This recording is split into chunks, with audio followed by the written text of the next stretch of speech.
And welcome everybody to the interview room on this wonderful Sunday evening. We are so excited to have you here, and we're excited to have some wonderful guests and friends for quite a few years. And Karen, what do we got going on here tonight? Who's with us? Well, thanks everybody for being here. We have a true crime extravaganza for you. We've got Linda from It's a Crime, and we are so excited to have her here. And thank you all of your followers, your viewers, your subscribers to be here with us. And of course, we have the wonderful Dr. Gary Brucato also with us. Chris is holding up his book. If you're not familiar with it, it's called The New Evil. And we have links in the description below to Gary's book and also to subscribe to Linda's channel. So get over to that link and get over to It's a Crime, subscribe to Linda's channel. And we are so glad you guys are here with us tonight. This is a true crime extravaganza is what we're calling it. We've got such great information for you tonight. We're super excited. We're going to get in and talk about the Barry Morphew arrest. But first, we absolutely want to thank our subscribers, our Patreon members. Thank you so much for your support. And also our mods. We love these women. They work so hard for us. We've got Miss Sophia, Maui Girl, Mimi J2, Laura Waldy, and Teresa M. So thank you, ladies, for all you do. Grateful. And if you're here from It's a Crime, thank you for being here. We are grateful. But Linda has coined so many terms with Bear and Lolo from Lori Vallow. And we just thought it would be so much fun to have Dr. Gary in the house to give us some psychological background. And if we missed something, then we thought Miss Linda could connect all those dots. And I don't know about you guys, isn't it exciting to see her streaming all the time? I mean, it's pretty fun. And Karen and I just absolutely think it's a wonderful thing. So welcome this evening. We'll start ladies first. Miss Linda, welcome to our program. Thank you for having me. Dr. Gary, how's it going down there in the lower left-hand corner? We got the ladies up top. Going well. It's a little too hot in New York. And of course, you know, there are some crazy things going on in the news that have us all on the edge of our seats. But other than that, everything's going well. I must say I was surprised when I got a notification on my phone that this arrest happened, and we were wondering what was going to happen. Then all of a sudden, here we are. There was an arrest. It came right out of left field. Did you expect it like that? Just popped right up? No, I think it was. I think everybody kind of went, "Whoa, where'd that come from?" And you know, we've been following it, and we had been periodically checking in with the 12th judicial district, the county attorney over there. You know, after Suzanne's remains were found, that was way back in September of 2023. We would reach out to them, and you know, a year goes by, 2 years goes by, and somehow you just think, are they ever going to make an arrest? Are they ever going to be solving this? And then you just get so busy with all the other cases we're working on. And then all of a sudden, one day, blam, you get a notification on your phone and there's been an arrest. So. Yeah. Linda, did you know? Did you have any inclination that it was coming this quickly? No, but many viewers always ask, hey, what's going on with the Suzanne Morphew case? What's happening with that? What's going on with Bear? And Karen, it's bam, not blam. Exactly. Oh, that's so good. So here's the lineup. I think that we just kind of want to explore together. So we've got the indictment. Everybody's read the indictment. You know, we know now there are some things that were kind of a bombshell inside of this indictment that everybody kind of looked at. And then I've got like just a brief video that I put together of a trip that we had gone out there. I thought it would be fun to have Dr. Gary kind of weigh in on some of the personality type we may be looking at here with, Bear, but recognizing, of course, this is not an official diagnosis of him because he's not sat down with him as a forensic psychologist or anything, but this is what he does on a daily basis. He goes in and he talks to people in the jails. He does psychological assessments for the courts and et cetera, et cetera. So I thought it would be fun for all of us here for him to kind of weigh in. Those of you who are members of our channel and have been for quite some time know that Dr. Gary nailed the personality type for Brian Koberger long before he was ever taken into custody. So I just thought it would be kind of fun, but simultaneously, obviously on a serious note, I want to talk about also the danger of these types of personalities and where women are at a place where they're about ready to pull the trigger and separate, and they find themselves captured within a situation like Suzanne was, and that kind of thing too. So there's a lot of things I feel I'd want to go. What do you guys think about that plan? And we can go any direction you want. What do you think, Linda? Yeah, I'm on board with whatever you're doing. Okay. Karen, any thoughts, hon? Yeah, maybe we could just recap the facts for people who are just joining us or haven't caught the news in the past couple of days, just to kind of get them up to speed before we dive in, and we can look at that video and just off to the races, if you will. Awesome. What do you got? Okay, so just kind of a recap. So Barry Morphew was arrested Friday in Gilbert, Arizona. And Linda we have some comments about what is going on in Gilbert, Arizona, because as you true crime lovers know, we just finished with Lori Daybell, her trial, and Gilbert, Arizona was right there in the mix. So anyway, not to mix too many cases up here, but so Barry he was arrested Friday. This is for the second time, if you're not aware of that, and we'll get to that. And he is he waived extradition. So he is going to be picked up and returned to Colorado to face the charges. It's not just first-degree murder. I think it's tampering with a body, tampering with evidence, and a few other related charges as well. Now, if you need to have your memory refreshed on the Suzanne Morphew case, back in May of 2020, on Mother's Day is when she was reported missing.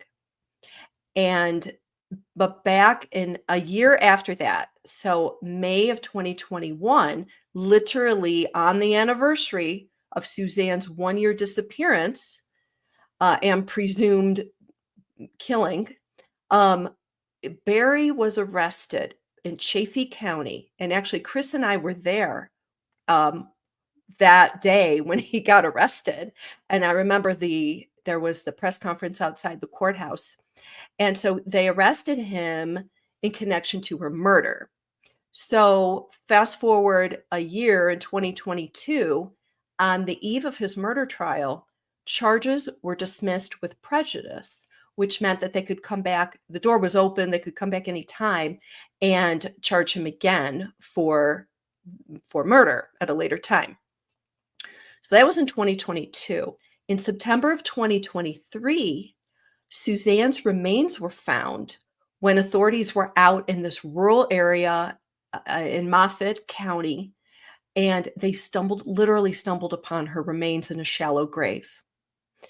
And that was Moffat County. That was about 30 or 40 miles away from where Suzanne and Barry Morphew lived in Salida, Colorado, their big, beautiful home.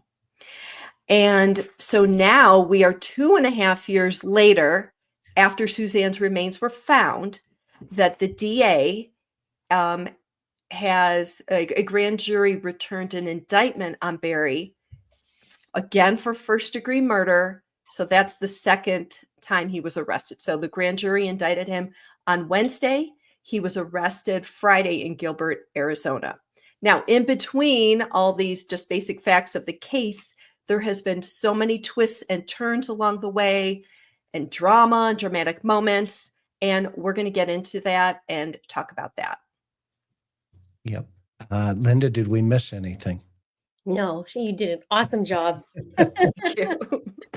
Awesome. Thank All you. right. There's a lot of moving parts with this. It so. is. It's Yeah. been a lot. There's a lot of details. Yeah. And okay, so let's start with Dr. Gary. First of all, you've done a little homework here. You've got the book, The Most Evil.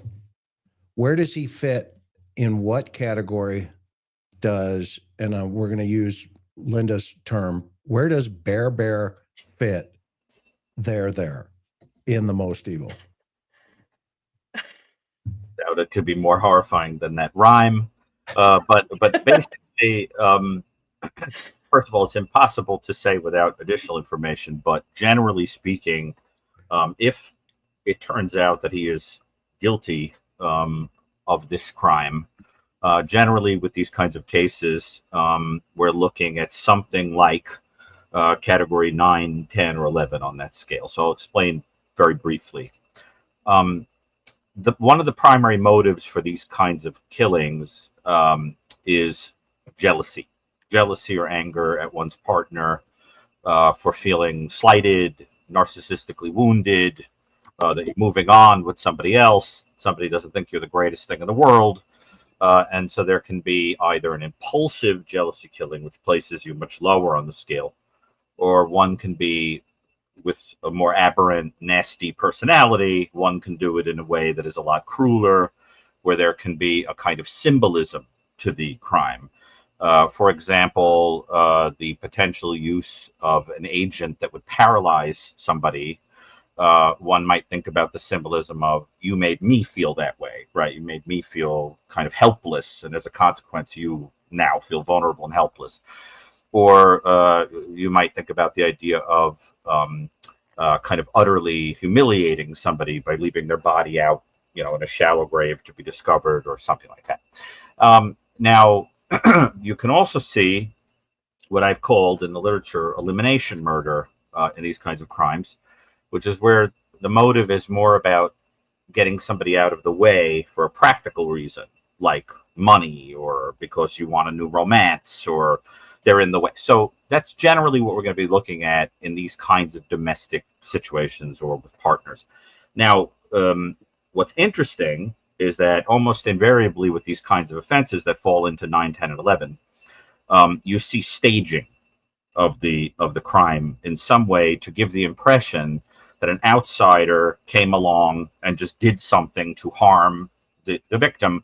And of course, the person, not being a professional, doesn't know to stage a robbery or to stage an SA or anything that would explain why a random person would target you. And so we see things like, the overturned bike, randomly, and things like that to give an impression like that. But I have to tell you, like, that those are just so typical in category 9, 10, and 11 offenses. The only difference between 10 and 11, incidentally, they're both elimination murders, but in category 10, the person is not a psychopath. They're not as sophisticated. I would place Lizzie Borden, I believe, is guilty in that category, on category 10, because the motive was to get people out of the way for money and escape her home. But category 11, you'd have to be much more reptilian, callous psychopath to be there. And the kinds of killings that you see in that category are especially cruel, unnecessarily cruel. So that it's not enough to just shoot a person.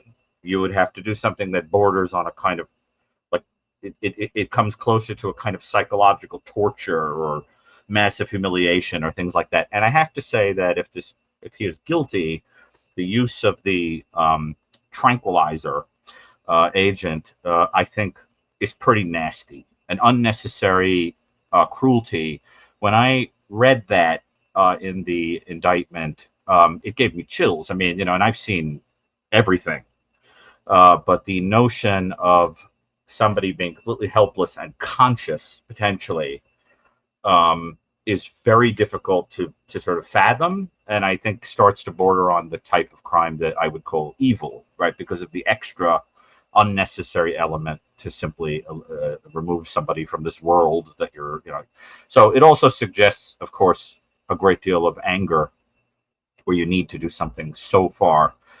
And we see that kind of excessiveness in people that know you personally or people that have a fantasy about you. Serial killers do that because they're projecting onto you that you are this kind of character that they've imagined, and they need to play this thing out over and over. But when it happens in domestic situations, it suggests extreme, like a kind of a humiliation or rage, where you've got to go overboard to level the playing field against the person. So it'll be interesting to see what happens. But that really did give me chills. I'm aware of thousands of crimes. I was looking in my databases. There aren't too many in which people are given agents that paralyze them like that. So did you guys get the chills from that too? I mean, it's pretty creepy stuff. Yeah, and Karen and Linda jump in, pepper him with questions, because he's the guy. He's the man. You know. I have two questions, if that's okay. Yeah, to answer your question, yes, for sure, especially because she was very petite, and how this, they don't, I mean, it doesn't even happen on humans until now. But I have a question about your staging pattern, that you were talking about staging the bike, which made me think of staging potentially the area, because from the indictment, sorry if I'm bringing this up prematurely, but in the indictment, it said that basically it's not the original position. So Right. would you say that this, whoever did it, staged the bike, and it's no surprise that also that stage where she finally was? Right. It's a common part of staging to move the body from one place to another. For example, you might have a case where you're trying to make it appear that somebody committed suicide, but you've actually killed them. So you move them to a different part of the house. You do something to make it look like they shot themselves or hanged themselves, but in fact they've been eliminated somewhere else in the home, or moving them to taking them in a van somewhere else and stay. So the whole point of staging is that in order to throw off law enforcement and anybody that sees it, you do whatever in your mind is necessary to set up the situation. And this has to be distinguished from the behavior that we see in more fantasy-driven offenders, which might be called posing, where for sexual or fantasy reasons you set the body up a certain way or to be humiliated in a sexualized way or whatever. This looks more like, I want to give the impression that somebody is riding around on a bike and it's just sort of snatched or knocked off the bike or something like that. And it's not uncommon in a kind of unsophisticated person that is arrogant and thinks they're going to throw off professionals, because they don't think of things like bug larvae and stuff that, I mean, in the foundation Chris and I are in, we have people that are like the top in their fields in these things. And, if you were to take a case with this kind of story to that team, one of the first things they would ask is, what about the bug larva? Like, we'll be able to tell, like, we've looked at cases where we think that a body was moved across state lines because of the insects. That you can tell those larvae simply don't come from that part of the country. This person came from, So, and I know the larvae figure into this story, right? That's one of the things that's come up. So what's also horrifying. Let's take a look at that. That's a good segue into it. And Karen, Karen, what struck you about this? Let me. Can you guys all see that? Do I need to make it a little bit bigger?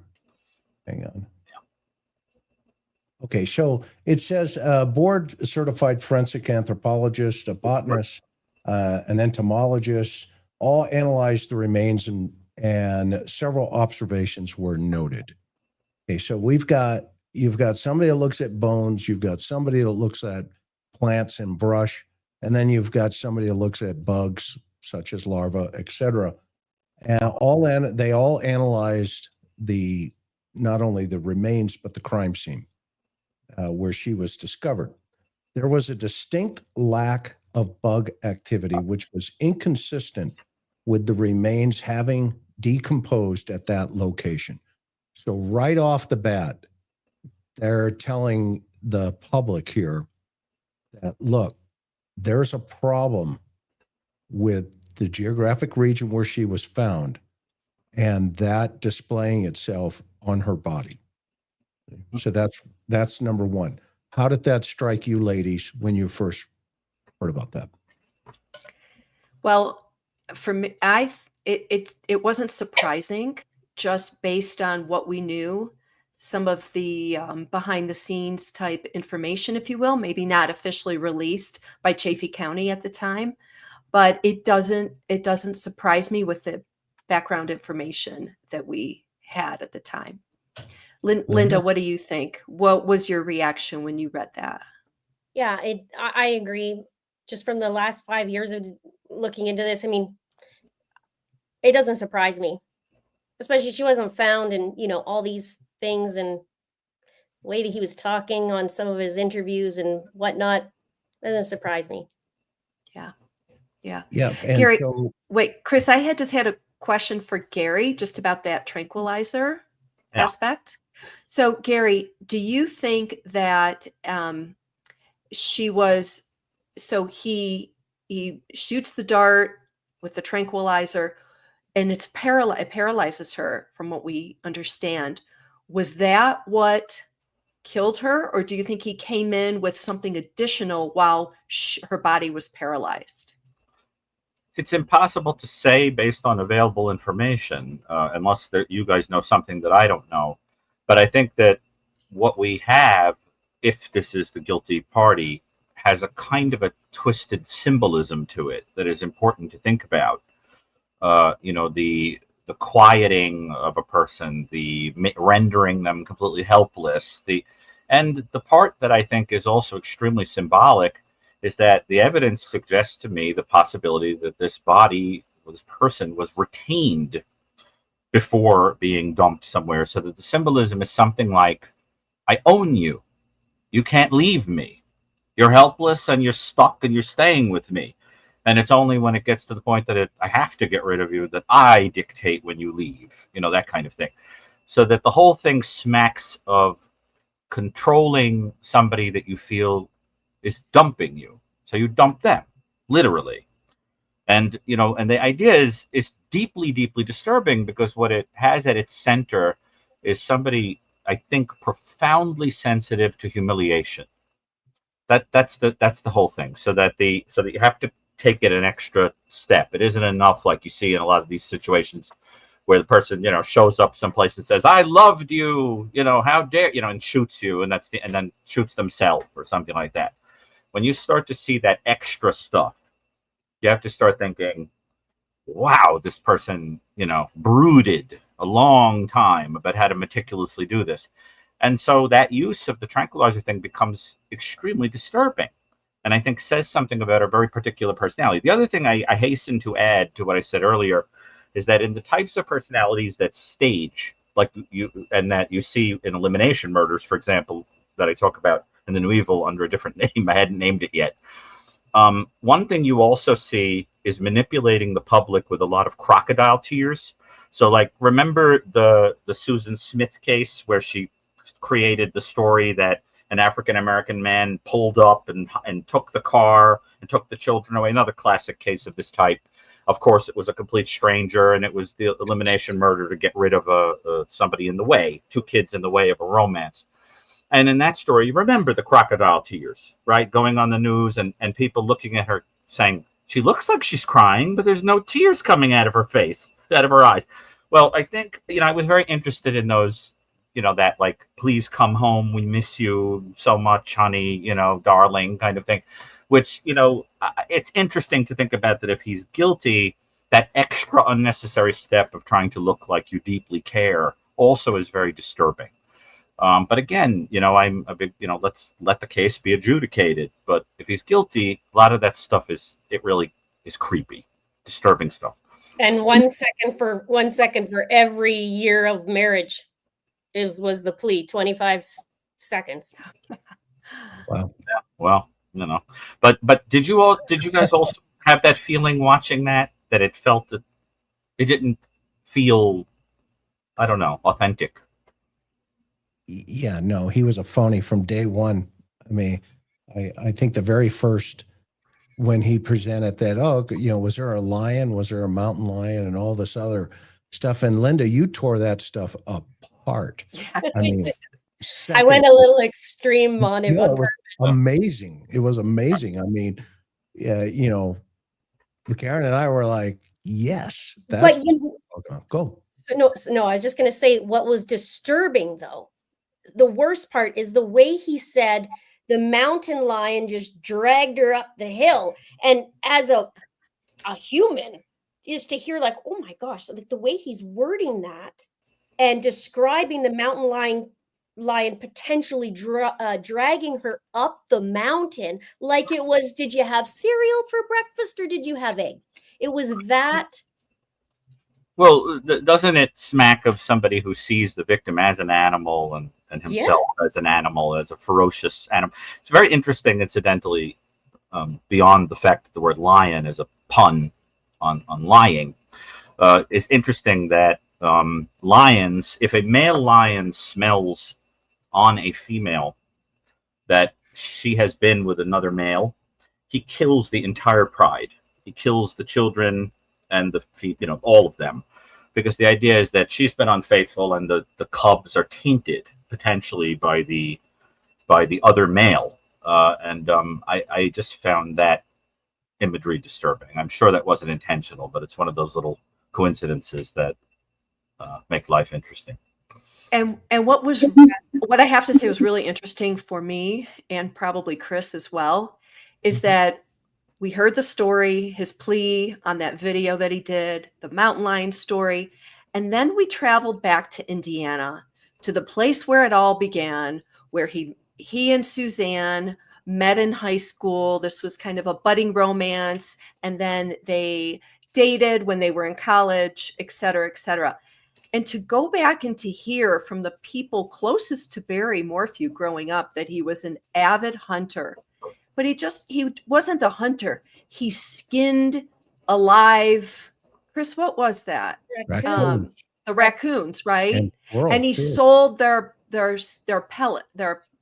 Mm-hmm. Okay. And hunting was his life.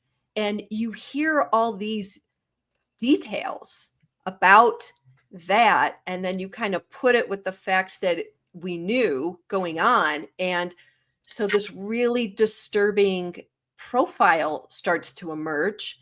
And it doesn't surprise me that we now have this set of facts after all this 5 years later, and all these things are coming out. So it's really interesting to kind of see all this kind of come together.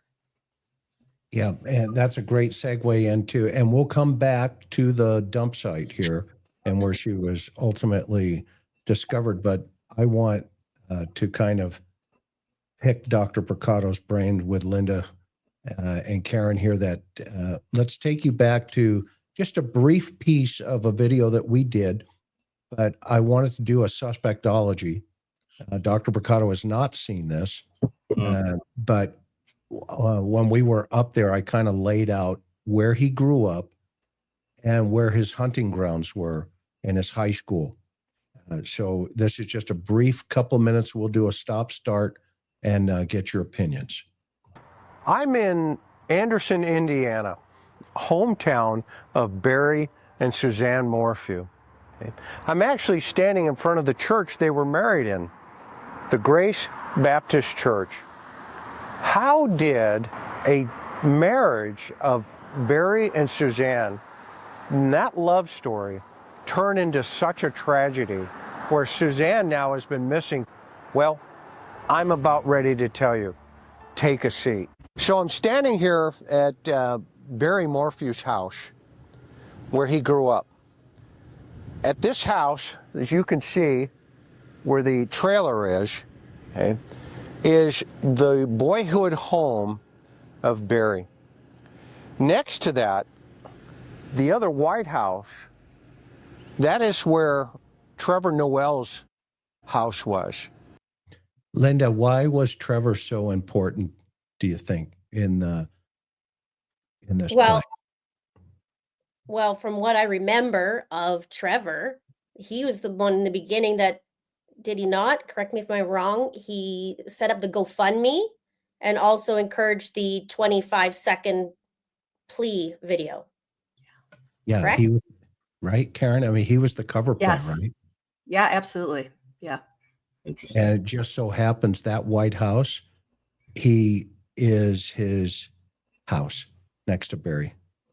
So he's been covering for him from day one. So Gary, first question. What do you think about the geographical location here in relationship to his boyhood and growing up in this particular region? Well, what is that in the area, sort of at the top there? Is that just barren land? Is there forest? I mean, what do you have around him? It's all farmland, all farmland. So And how the isolated trees are a is he? windbreak. The trees are a windbreak, but he planted every one of those trees around his house for his father. Oh, how interesting. Do you know anything about the parents and the upbringing? Yes, in fact, I'm so glad you asked because Or There you Barry's go. sister. And this is the area that he grew up in. And not far from here is where he went to school. But what's important about this particular area is all of these woods here go back for miles. And this is Barry's hunting ground. This entire area he knew just unbelievably well. And that helps us understand a little bit about how he thinks. In order to understand the hunter, you have to understand where he hunts. This house is very significant because this house is also where Barry would be under all that pressure from his father, where he would be told, get to the ball field. He would walk up this road to school, which is right at the end of the block here. And it was this house where all of that pressure would come. So, Okay, so Okay. Go ahead. Go ahead, Gary. No, I just the impressions that I get from that, and I don't mean impressions like I'm Sylvia Brown or something. I mean impressions like, you know, psychological impressions. Remember her, Sylvia Brown, that pseudo psychic with the Wolverine nails. Anyway, so so she was the worst. So look, when you are imagining a person growing up in an isolated place, you start to understand the value of one single person in their life, right? Like when you're living with hundreds of people around you, one person talking to you and becoming your friend is great and all, but there's like, you know, hundreds of others around. When you're isolated, you come to heavily value anybody who comes along who is like kind to you and connects with you, particularly if the person living with you has you under a lot of pressure and might make you feel not good enough. And you start to imagine a person who's walking around with the sort of social veneer of, you know, I'm big, I'm, you know, really big and important or whatever, but is quietly lonely and pathetically longing for connectivity.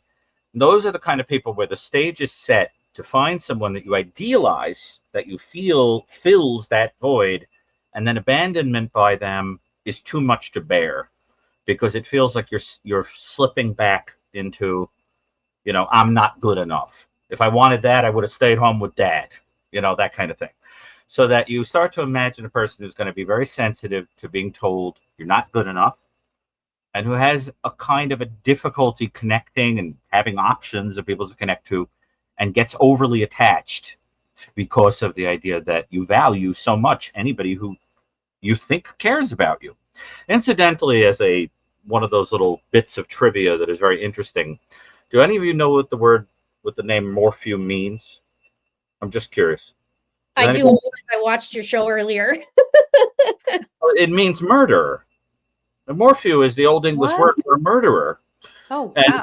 And in fact, what's so interesting about it is that the family name Morphew, it derives from the person in the justice system who probably would have carried out executions. It was like a kind of a killer for justice.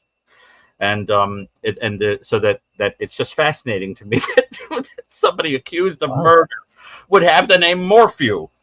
And just that kind of thing amazes me. But I bet nobody else realized that. But that's where it comes from, the Old English word for a killer, a justice-based killer. And actually, Look you it know, Maysville, before it was Maysville, Mhm. it was called Crazy Camp. Oh no. Crazy town? Crazy Camp. Crazy. Oh, Yeah, I my goodness. researched it for a couple years ago. Yeah, and I heard it. I played one of my videos back today, and I went, "Oh yeah, it was called Crazy Camp before." Really? wow. I think I live in a satellite site of with that. But I think that that's important. That idea of isolation and probably overvaluing anybody who kind of seems to make you feel attractive and wanted, is very important, because I think with these kinds of offenses, if he's guilty, the key is attachment. Being too attached to a person that you cannot let go of and feeling humiliated that they don't want you has a very different meaning to that kind of person than it would, you know what I'm saying? The average person, you fall in love, you've got somebody on a pedestal, they leave you, you just kind of go like, you're crying in your beer, or you go out with your friends and you get upset and they say, go out and find somebody better and move on with your life. And that's the end of it. But there are some people who simply cannot, because it feels like they're taking it lying down. Can't So let that go. And I suspect there's a whiff of that. I have a question, then, if that's okay, about, just because I remembered some details about Barry going to the gym, and he would hit on the girls, and I'm sure that would stroke his ego and whatever. So I guess that's in line with that, right? Well, of course. I mean, Yeah. clearly, when look, this is all speculation, but when you're dealing with the possibility of something being motivated by loss and narcissistic injury, right, the wound to the ego, you would expect such a person to be out in the world trying to be attractive and great and whatever, but ultimately harping in their mind on that one person that they can't have, right? So you picture, like, a person is presenting on stage and the whole audience is applauding, and there's one sourpuss that isn't. That kind of person will follow them out after the show and say, how come you didn't clap? Why didn't you think I was great? Everybody else did. And then the person says, I just didn't like it. And then you start calling them up. I got to win you over. How come you didn't like me? Why don't you? So it starts to feel like that's the only person who sees the truth. And so you say, I've got to win that person over. I've got to have them. If I can't have them, it feels like I'm humiliated. They're the ones. It's like they've got my clothes off. I can't handle it. And, so you start to picture that kind of thing, that sensitivity being at the heart of this, I suspect. And Gary, sometimes as you're far back, your I'm autofocus integrating into, Yeah. okay. Yeah, no, we oblivion. just want them to see your amazing look here. I Oh, mean, yeah. Paisan, just all that. Okay, so here's a question though, on this track, staying on this track with everybody. The pressure that his father put on him, the father did not put on the two sisters of Gary or of Barry. He had, his dad said that Barry couldn't, do no wrong. And this is all coming from people that we interviewed. But the sisters, Barry treated them like trash. Mm-hmm. Okay, on multiple occasions. And so where's that fitting into this dynamic here with the relationship with dad, distant with mom, but now mom seems to be playing a bigger role in his life, first defender, et cetera. And Karen, am I missing anything else based on some of the information that we discovered? No, but I find it really interesting that these relationships. There were so many things that we learned, that this this domination, domineering male, and Suzanne is this petite, as Linda said, this petite, small woman. I don't know. It was just really, really interesting to hear Barry's relationship with his sisters and his mom and his dad. We haven't touched on yet this. During high school, Barry had played baseball. He was like the baseball star in the small town of Alexandria, For Indiana. the Tigers, by the way. Yeah, the team was were they the Tigers? Yeah, they were Or the the lions. tigers. Okay, I couldn't remember. Lions, So tigers, and bears. lions, tigers, yeah. And bears. Yes. Oh my. He actually Yeah. called himself Bear on his application to the Toronto Blue Jays. Was Bear, and that's where Bear came, because I started calling him Bear, but he actually nicknamed himself Bear on the application, if I remember correctly. I love that detail, Linda. That's one of the many things we love about you. Just to pick up those little tiny little, you call them info snacks, don't you? Yeah. Okay, another Lindaism. Love it. And so, we have this character developing again when Chris and I walked back and met the people who knew him. And so we've got this piece of this baseball hero out of high school, but yet gets to like the farm club and completely fizzles out. We're told it's an injury. Who really knows, And again, Gary, I'm thinking about just the personality type that you've laid out. We know that he's a hunter. He hunted his whole life. And so like, it's so fascinating. Like you start putting all these pieces together and then you kind of think about, well, what kind of relationship did he have with his wife? And, something that starts in high school 25 years later doesn't mean it's necessarily going to continue. We know that Suzanne was having an affair with somebody, and you just get the sense is just explosive, toxic, situation for her in trying to get out of that marriage. And of course, and we'll talk about this, I don't want to mix up too many things at the same time, but we look at Maya Maletti, who was also trying to leave her marriage with her husband, Larry. Look at Deanne Warner, who was trying to leave her relationship with her husband, Dale Warner. I mean, these, that Dale, or I should say Dee Warner, Maya Maletti, and Suzanne Morphew were all from what I call this post-COVID group of women who were trying to divorce their husbands. And now all three of the men have been arrested in connection with the murders of their respective wives. Right. Well, in the New Evil, there's a case given under Category 9 of a kind of methodical jealousy-related murder, which is very instructive for the kinds of cases you're talking about. I would recommend at least reading about the case if you don't have the New Evil, which is the Paul Snider case, who was the husband of the Playboy playmate and actress Dorothy Stratton. Dorothy Stratton, like Susan Morphew, was something of a beautiful, very kind of loving, desirable person who simultaneously was something of a trophy to Paul Snider. She was a lot younger. She was making a lot of money based on her physical appearance. She was desired by men all over the world. And on the other hand, was also sort of the only person who was able to sort of talk to him on a deep level and make him feel humanized. And what happened is that when he discovered that she had entered into a romantic affair because of his horrible temper and his controlling nature with Peter Bogdanovich, the movie director, he lured her to the house and strapped her up to a chair and shot her in the face to remove the beautiful appearance that he could no longer possess.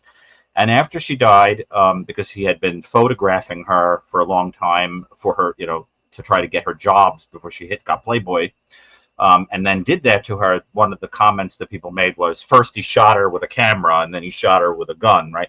So the idea being that there had always been that theme of possessing her through the instruments of, in some way. And I think that has to be distinguished from a jealousy murder that is more typical and impulsive, right? Like what the French called the crime passionnel, the crime of passion. That's very different. That's a situation where you come home, you find your partner with somebody, you pick up an object, you beat them with it, you shoot them, whatever, and it's totally impulsive. And the jury kind of gets it. They can say, look, if I walked in on my partner cheating, I could imagine losing it like that. But then there's a different kind of jealousy murder. That's what Category 9 is in the book, where your personality figures in and you've been so slighted that you say, there's no passion here. I'm not emotional about this. I just can't take it lying down that you have dared to humiliate me and don't want me anymore. So time is going to go on. You just go about your business, whatever, months, years, whatever, and the day is going to come.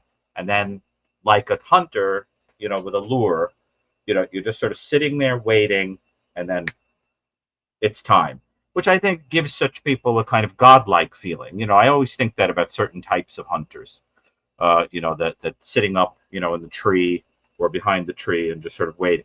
Of course, the other side of that character is that the person doesn't see you. The quality that if they could see you, they might say, what a joke you are, right? So you hide. It's like sort of godlike mixed with insecurity.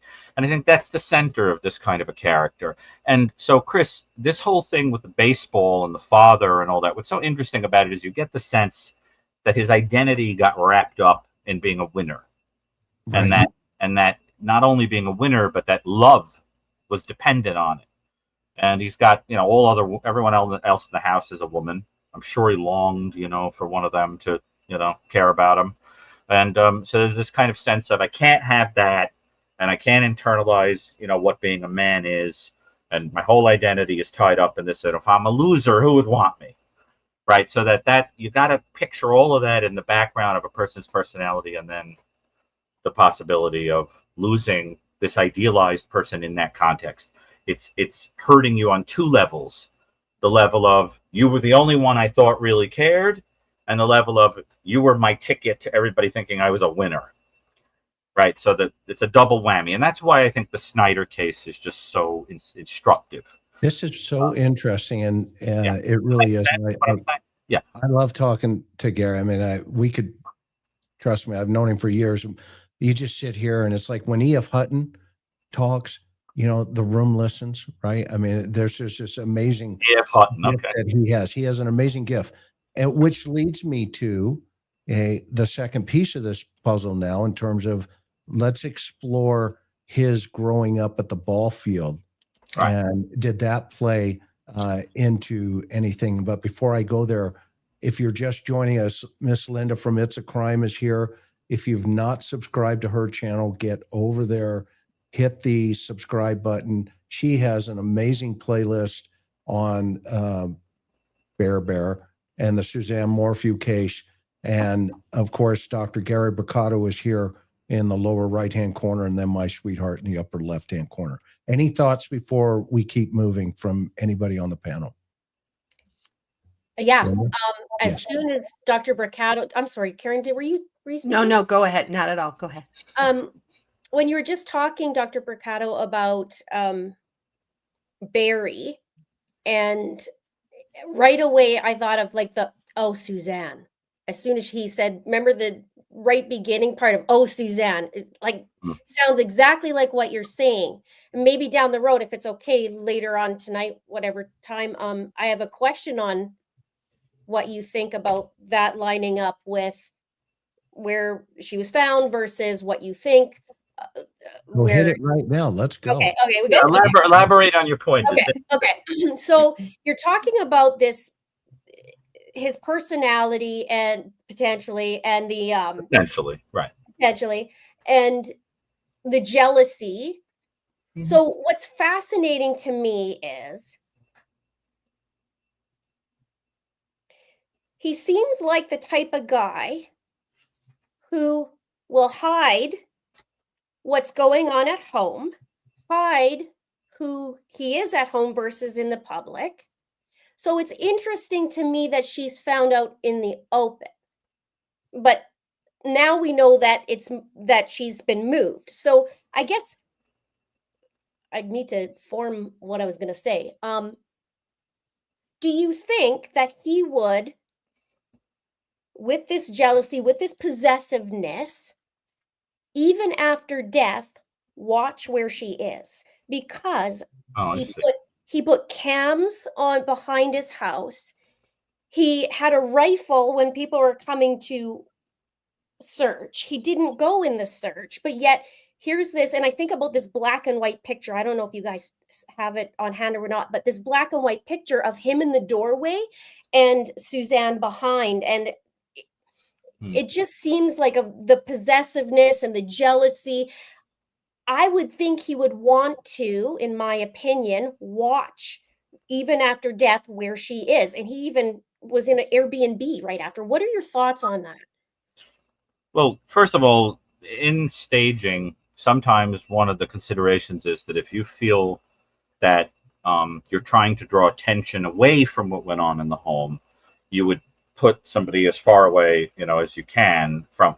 It's also interesting that based on where he grew up, this is somebody who would be more comfortable in a wooded, kind of area like that, because people do have a tendency to want to do things that are risky when it comes to crime in environments in which they feel comfortable and that they have control. This is not somebody who would be afraid of that kind of. I mean, I wouldn't go into the woods because I'm a New Yorker, right? I mean, if you put me out in the woods, I'd be annoyed there were no utensils and I didn't have a placemat. I'm in Canada. I'd be irritated. I'd be, what is this? Like, I'm supposed to eat under this tree? Like, give me a break. Where's the waiter? Right. So, but I think that there are some people who are comfortable in that environment, so they go out into it. So it's all about, who would do that? What is the personality of a person who would? But I think that what you're picking up on is the idea that the possessiveness would probably, if this is the kind of character that we are, and he is guilty, what you're picking up on is the idea that the possessiveness would transcend even death.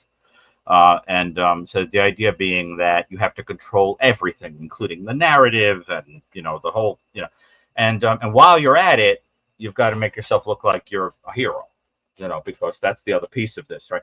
So Right. I also think that what you're picking up on is the important distinction between what goes on behind the curtain, which would feel very vulnerable to such a person and humiliating, and what goes on out in the world, right? So that a little bit of the symbolism is something like, if I take it out of the home, I have control over it, but inside the home, I don't, right? Because you really get the sense of somebody who feels like an imposter and a sham. If you saw behind the curtain, you would think I was a loser. So, but in front, I have this inflated ego, and everybody thinks I'm attractive and a baseball hero and everything else. Beautiful wife beside me. Right, And beautiful wife on my arm and the whole thing.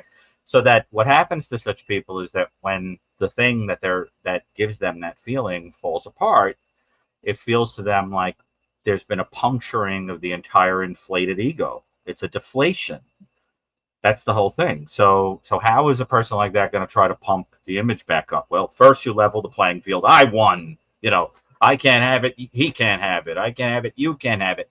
And then you have to monitor the image and how it looks. So you make it look like someone else did it. You go out in the world and you make it look like you're deeply horrified, etc. And so that, look, if he's guilty, this is going to be a fairly classic story of domestic homicide, motivated by a person who simply couldn't let go of a grudge, thought that he was smarter than other people, and played out a kind of methodical execution consistent with that interesting name, the deliverer of justice last name, and then does a stage job and got away with it for a little while, just a little while. But if he's not guilty, well, then we're going to be faced with the interesting question of who on earth would do this and why. So that's the other thing I wanted to ask, if while we're at it, is in a lot of these people, and it was certainly true in the Snyder case, additionally, as a mechanism of postmortem control, retain the person, and they are sometimes committing SA with the person. Is there a question of SA in this case? Has that been ruled out, of whether that happened at the time of? I mean, has that question been raised? Because it is not uncommon in people. Chris, you're nodding at me like that's. Well, I think there was evidence that he was potentially chasing her around the house, and he may have gotten her, like hunting her, in other words, hunting her, into the shower area in the bathroom. Right, because so it has a sexualized whiff to it. And just to kind of add on to that, the fact that he paralyzed her, but yet she was still alive. Right. I mean, could you see? I mean, in your experience, you've talked to a ton of these guys as well. That couldn't you see that he's like you talked about earlier, that he's controlling her to the ultimate degree and he's taking anything he wants? Well, let's put it this way. We don't know in this situation, but Right. in similar offenses, I have seen that. In Yep. fact, in the Snyder case, after shooting her, that was what was done. And the reason being that it was the ultimate way of saying, before you go to your maker, you are mine one last time. I'm wiping away any previous person you've had relations with, and that's it. And so that does happen. But of course, we don't have any idea here. It's just interesting when you make comparisons with other cases that this may echo. But it sounds, Chris, that with the experience that you have, the thought has also crossed your mind. Are Yeah, you final- picturing final something like her thoughts. running around and he's shooting with that dart gun kind of situation? Yeah, just horrible. Ugh. Just horrible to think Well, about it. And Go ahead. you guys remember the story he gave to the police? He said that, and this was a little bit came out in the indictment, they had a wonderful relationship. Remember, didn't he say on Saturday night they had a great relationship? They made love. I remember him saying, something like that. And meanwhile, back at the ranch, what really happened was, obviously that we know that Saturday evening, 2:10 p.m. or 2:10 in the afternoon was the last text that she had sent Jeff. And and that was the last we heard of her. So I think, Gary, to your point, he wrapped some of that up in his cover story to police, touching on that. That's idea. that's very interesting. And there's always, in that sort of story, there's always the incredible idealization, of how fabulous the relationship is and how much you love each other. And I mean, it really, it sometimes feels to me when a person is doing that they're talking about the way it once was, and you want to get back to that. It's the idea like where it was before the fall kind of thing. And and you start to watch the person's face and waxing rhapsodically about how fantastic everything was.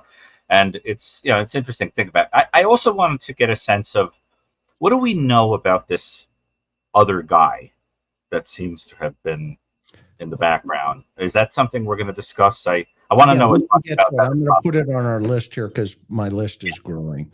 But I want to get run it over. No. This is, I don't know about you guys, but I'm sitting here going, yeah, now this is true crime and talking about, reality out there. But I want to get to his school. Yeah. Okay. And then through his high school years. And then I want to show you the contrast between where Suzanne grew up and where Barry grew up. And Linda, did you have a thought? I see you leaning forward. I didn't know if you. No, we're good. I'm just Okay. Let's jump back into this. And if you've just joined us, Dr. Gary Brucato is with us, Linda from It's a Crime, and of course, Mike Karen. I want to take you into the early development years of Barry. Behind me is Cunningham Elementary School.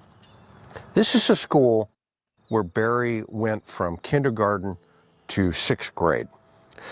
It's closed now, but as you can tell, this area right here was critical to his early developmental phase. He went into professional baseball, at least he tried to get there. He got dropped out of the minors. He just wasn't good enough at that point. But this baseball diamond that you're looking at out here is where those first years started. Barry would come day after day being told by his dad, You can even hear the practice, who, by the way, has been described as being extremely forceful. But Barry could walk on water, and his two sisters couldn't. But his dad would make him practice every single day, almost relentlessly. He even built a batting cage in the back of his house. In order to understand his intensity, you first have to understand this baseball field. Let's go take a look. If you look around you, also, you can tell over here, this is part of the area where he would also hunt as a young boy. I can still sense the children playing here, and I can also sense Barry taking this very walk as a young boy, not knowing that his baseball career potentially would not be his future. This is left field of that now lost dream. The 2 dugouts, the snack bar. Can't you picture it as a kid? I think we all played on one of these types of fields. But what's interesting is there's a tree almost where the pitcher's mound would have been. So how many times did Barry's father sit on these bleachers and watch his son play baseball? You just wonder. So one of the things I want to point out here is if you take a look up here, up the street, this is the area where Barry grew up. This is his hunting ground. Barry shot a lot of animals in those woods back there growing up as a teenager. Now, it's important to understand the behavioral aspect. In order to understand the hunter, you have to recognize where he has hunted. Well, this is it. He used to shoot raccoons as a kid. He would skin them and then sell them for about $30 a piece. This is really a fascinating part of Barry's personality and understanding what makes him tick. Chris, did his father praise him for his hunting skills? That's a great question. I don't know if I have the answer to that. When I was talking to his best friend, and we went around for about 4 days with his best friend, and you've got to understand this guy and Barry are like that, and they still are. Not they're not anymore because he knows, because he was also very close to Suzanne. That said, he said that he and Barry would go hunting, and he would go just to carry all the animals that Barry would kill, and he would skin them.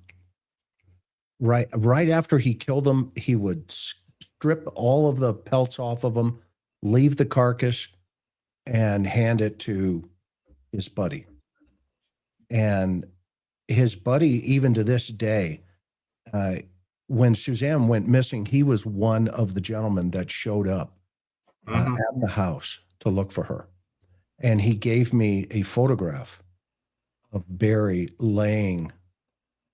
Remember that one, Linda? Barry laying on top of a mountain, and he had gone up there and said, "He's out there somewhere. I can feel it." Well, and, go ahead. No, forgive me.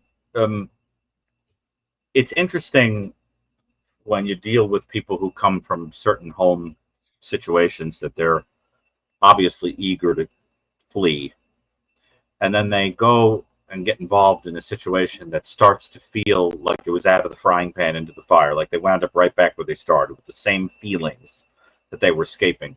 Very interesting to think about the metaphor of baseball, because in baseball you run away from home only to try to run back to it. And that's kind of what you've got going on here. You've got a person who's running away from a situation, thinking, and then winds up right back in the same feeling that he would have had in the start. So such a person starts to say, "My God, I'm in a hamster wheel. I thought I was out, and I'm right back in the situation, the same feelings I had to begin with."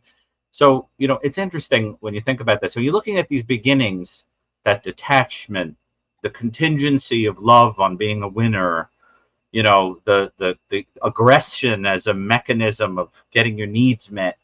And then you imagine how all of that just replicates later in life. People, it's unbelievable how people, you think they change, but they're just like they were, Funny thing. Ladies, thoughts? People have Well, patterns. Yeah. What did Linda say? People have patterns. Have patterns, exactly. People have patterns. Right. Yeah. And they get very frustrated when they think they've changed them, that circumstances have changed, and indeed, you know, they feel exactly the way they did to start with. Such a person, if that's what he is, You know, such a one of person the will things not take that well.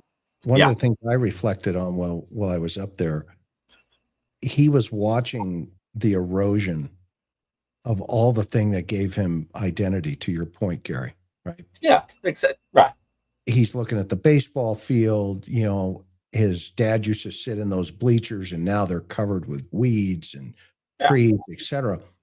And was that, you know, a metaphor internally for him? Do you think that he's starting to, you know, not see himself as the superhero anymore? And so he tells Suzanne, you know, hey, we're leaving. And she doesn't want to go. She's gone through cancer treatment, right? And the next piece that we'll show is where her house, you know, she called it her house, you know, that she and Barry had this amazing, you know, raising the girls early on.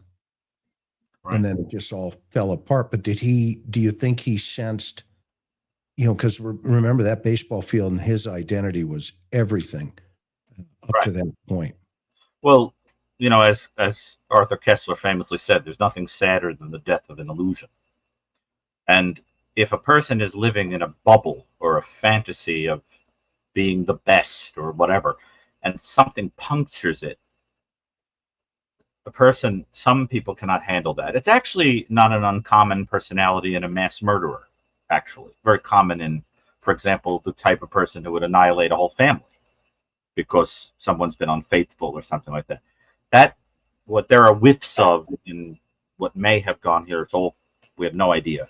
But there are whiffs of is the type of person who would be motivated in that same way of that you see there. It's also not uncommon in the type of personality that takes their own life, except that if they're narcissistic enough, they won't. Right? So it's like, you know, I can't eliminate myself, you know, even though I'm hopeless without you, you know, kind of thing. Because it's more about dominating, controlling, and manipulating the other person than it is about true heartbreak, you know, that kind of thing. But so, Chris, yeah, I think that's what you're picking up on, is the idea of that kind of realization that one's identity is shattered. Linda, thoughts? Yeah, we see that even with him saying, okay, like,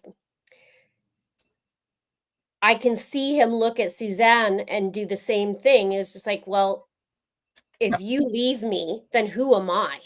And you don't leave me. I'm the man. Right. And it's a lot like the dating world. But you know what I mean? Like, I see that. And I think there's a kind of a toxic masculinity element to this. And you picture dad, you know, you're not a winner unless ... you know, that kind of thing. So, but that dynamic is extremely interesting. The internalization of what manhood is, difficulty tolerating the loss of a person you see basically as a possession, all those kinds of things start to come up. And then the other thing is how it makes you feel utterly paralyzed. Remember, if you feel that no matter what you do, you keep getting pulled back home by like a tractor beam of your parents, you know, psychologically, you feel paralyzed. So you have to make the other person feel paralyzed. And that's what it looks like happened, right? That's the symbolism is you can't go anywhere. You're a loser. You're trapped. You're humiliated. You're frozen. So it tells you something symbolically of how somebody feels, right? It's interesting. And the fact that you can manipulate them and pose them and do whatever you want. It gives you that, like the person's a marionette. Think about how this person might have felt. I didn't even have an identity. It was just dictated by the people who had me around the house, like I was a mannequin, you know, that kind of thing. So you start to get a picture of a person, how the person might feel. And what's fascinating is if somebody is narcissistic enough, they feel entitled to level the playing field. It's an entitlement, you know, like, what do you mean I didn't have a right to do this? They did it to me, you know, that kind of thing. So that stuff is interesting too. But it'll be interesting to see what winds up coming out of all of this, if adjudicated and there's guilt. I mean, to really get into the nitty gritty of this. But I suspect that we're picking up on a scent. We're a couple old a couple old dogs here can pick up a scent pretty well, I think. Well, Gary, I would want to just, to your point of this idea of wanting to level the playing field. Yes. One aspect, which is it admittedly far lesser of all the things that we're talking about here, but people told us that he was very litigious. He filed a lot of lawsuits. He had a lot of grudges out there of running this landscape business, this tree planting business. And, that whole financial side seems part and parcel with this type of personality profile that we're talking about. So that probably wouldn't surprise you, because I was just thinking like these details about the case that I think all of us have, put in the back of our minds because we weren't even talking about this case for quite a while. Some of these details are now popping back in like, oh yeah, I remember there were lots of lawsuits. That idea of being entitled, and if you can't have it, if I can't have it, you can't have it. And I think that goes into this, maybe the simmering anger, the rage that's just underneath. Right. Would you say that goes with this? Yes, but the difference is that it's not emotional. It's callous and done with a forethought. Is a very different kind of personality than the person who just acts out. That's the thing. And, the average human being, jealous enough, could get very emotional, yes. But this doesn't look like that. This looks like And I always thought a fascinating thing about people obsessed with lawsuits, they're a special breed. But some of those people, you almost think about them being preoccupied with the idea of there being a judge that's going to be the one who looks at it all and sorts it out, right? And you almost want to say to them, like, who is the judge in your psyche?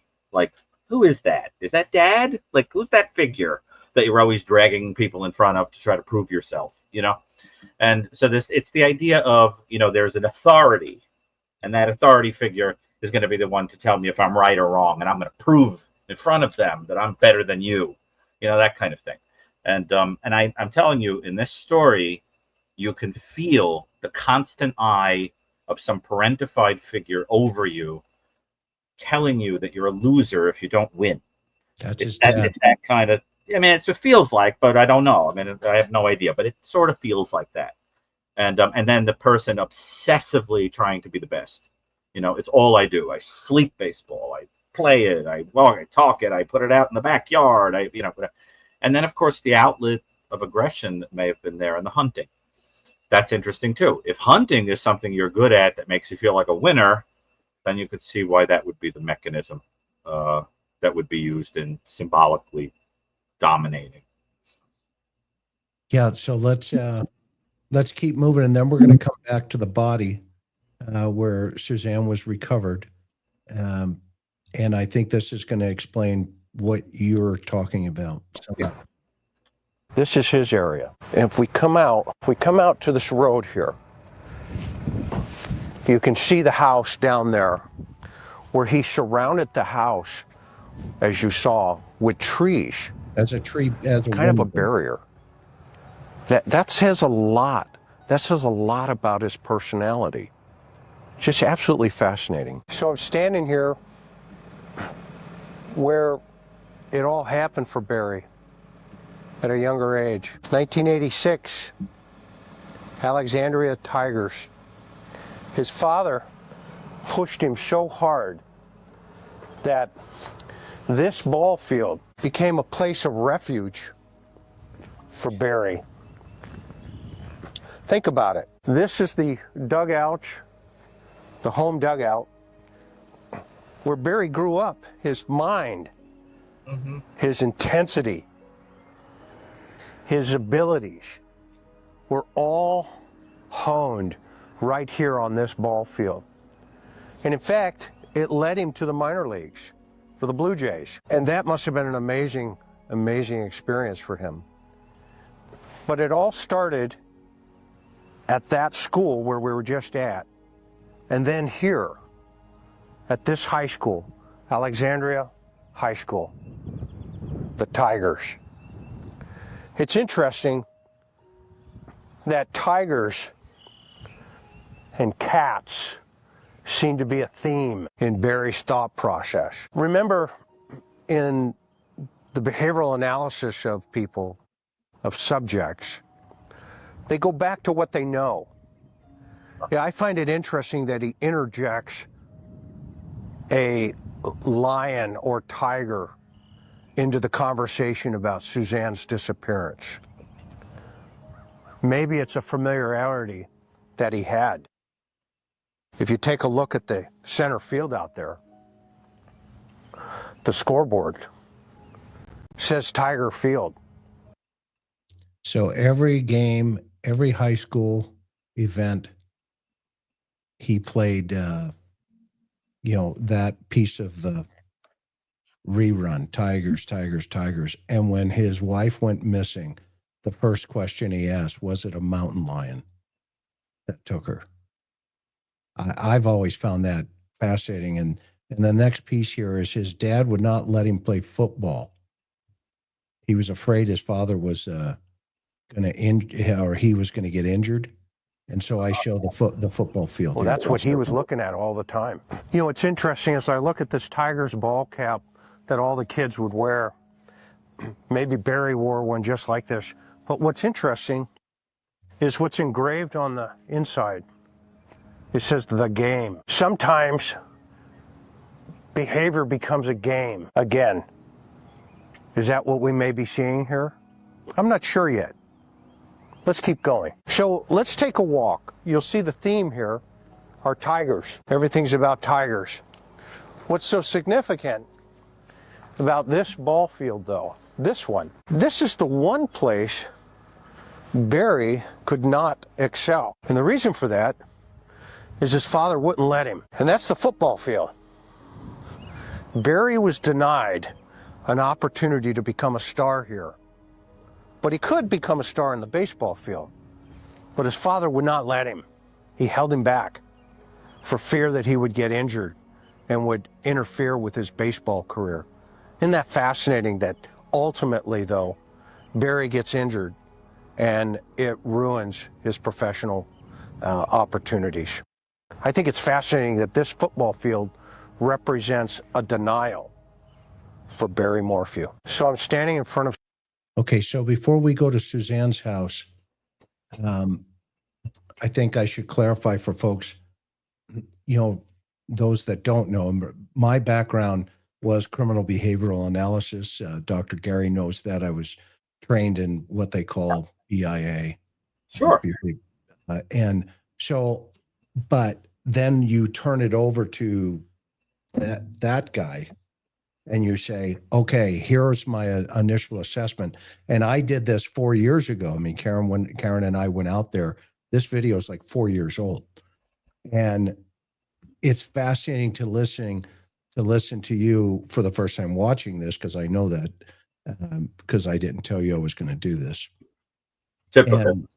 I know, but I love the raw, the raw skill that you have, and I always have. But it was fascinating to talk to everybody. We went into the gymnasium. His name's in the, the trophy cases. He's all over the place. I mean, it's Barry Morphew. Okay? And then you get to that one football field and his best friend turns to me and Karen and he goes, his dad wouldn't let him play football. And I'm like, what? He goes, yeah. He goes, he was afraid he was going to get hurt. And then ultimately, the final rejection is he does get rejected by the Blue Jays because he got injured in the minors. And sensitive to humiliation. Yeah, right. So because it feels like a soothsayer pointed at you and said, "You're doomed. You're going to be humiliated," and then it happens. Okay, So I want to hear feel both like you're in the hamster wheel. They can't get away from home. Your assessments. This is awesome. That's the idea. Can't get away from home. Linda. Karen first. I'm waiting to hear what you have to say. Buddy Linda. in the background. Like, what does Linda think about all this? I can speak about the lion or the tiger, what you were speaking to. If we go back to the interview that he did, he talked about the mountain lion, but he also said the cat. And so right away, I thought it was his bobcat because he carries that thing around like it was his blanket. Yeah. So, I mean, Interesting. oh yeah, the bobcat. The bobcat is big, big, big time. He would drive this thing like it was, little kids on a little Hot Wheels, like that. He would carry it everywhere, not just work with it, but he's the driving it. tractor. Yeah, it's bobcat. Yeah, interesting. Yeah. You guys call that in the States too, right? Bobcat? Yeah. No, And you're right. remember we had heard, I don't know if this is true or not, that police couldn't search it. But I don't know if that's true or at this point. Well, there was a hit on there before, and in the area, in the what was it called? The indictment. The documents. Yeah. Okay. But interesting. I always thought as soon as he said mountain lion, it was the cat that took it up. And he said also that it was raining that night, which we know, and it was really cold. But he said it was raining, so he's all concerned about the mountain lion not having tracks because it rained. In the same breath, he said they found the bike, no mention of the rain, and they messed it all up because they were walking there, but no talk about the rain. Same minute. Did he know the condition of the body when he asked the question about the bobcat? Oh, I'm sure he did at the time. Yeah, he had killed her. Oh, well. No, I'm saying that if he had nothing to do with it, in order to ask the question of if a bobcat got to a body, you'd have to know that it didn't look like the person died in her bed. You'd have to know that something happened that looked animal. So what I'm asking is, was he aware of the condition of the body when saying maybe a bobcat got to her? I'm just curious. Nope. I mean, a mountain lion got to her. Lion, yeah. Forgive me. But I'm mixing up my predatory cats. But I'm just curious I'm curious if that was something that he would have already known in the timeline. I'm just technically no. That's interesting. No, and because he said Mother's Day morning, he got up at 4 a.m. and he left, and when he got back, his wife was gone, disappeared. Right, because most of us, if our loved one vanished, I don't know if that's where we would go. That something had happened to their body that looked like an animal got to them. I think most people would just be like, they're being held somewhere. If anybody has her for ransom, please, where can we send money? Where to have your mind go to butchery that might make one think of an animal is interesting. Well, that was there was both. That was Linda, and Suzanne's brother came to search, and then all of a sudden he's like, Barry, that didn't happen. That was not the mountain lion. And he went, oh, let's do a 25-second video talk about, oh, Suzanne. And to your point, Linda, where he said, no questions asked, in my air quotes, come back, bring her back, whoever has her, no questions asked. Mm-hmm. Really? If somebody hauled off my spouse, there'd be hell to pay. I got a ton of questions. Right. I mean, it took only 25 seconds though. Yeah, 25 seconds. He offered to pay some kind of ransom or something, that he was going to pay the person or something. However much you want. Oh, yeah. That's right. He said he would pay however much. Nephew, while shaking his head no. Yeah. I want you back so bad. So bad. Yeah. That's very interesting. The idea of what I have earned, the income I have earned is what is necessary to bring you back. It's like it's an interesting little insight if you think of it from like a statement analysis point of view. It's like if somebody is guilty of killing their wife and had the feeling that they were not good enough to deserve that person because of their status and their income and their power and whatever, it's very interesting and symbolic to say, well, now I'm going to use the money associated with my success and purchase them back. I think that's something like Steve Johnson would find interesting, Chris, from a Yeah, we actually had him weigh in on this. yeah. Okay, in the Did you find print. that line interesting, or you didn't get into that? Yeah, no, it was. Yeah, no, Linda was all over it in the beginning. Everybody was like, "What? Where's this guy coming from?" But that's one of the cool things, with all of us being here, connecting some of these dots. And now we look back, they had a dog hit. We did not know the possibility of what that meant. I mean, we had a theory on it, we were talking about it, but now we know in the indictment, okay, where getting back here for a second, and then we'll go back to Suzanne's house, where it says there was a distinct lack of bug activity, which was inconsistent with the remains having decomposed at that location. So they are putting in the indictment, we don't think she decomposed at this spot. That's what this means, right? And then the clothing items lacked evidence of decomp,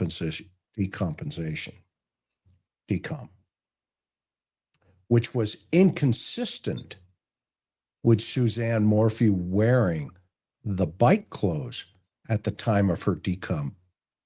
So She may have. Do you think she was naked at one point while dead? yeah, which goes back to My point about the. Yeah. I don't think he plays necrophilia. Do you, Gary? No, not that. No, but I do think that. He's frozen in time. Yeah, I mean, I look. I don't know. Linda, go ahead. I don't put anything past. in. But I don't think so. Karen, jump in.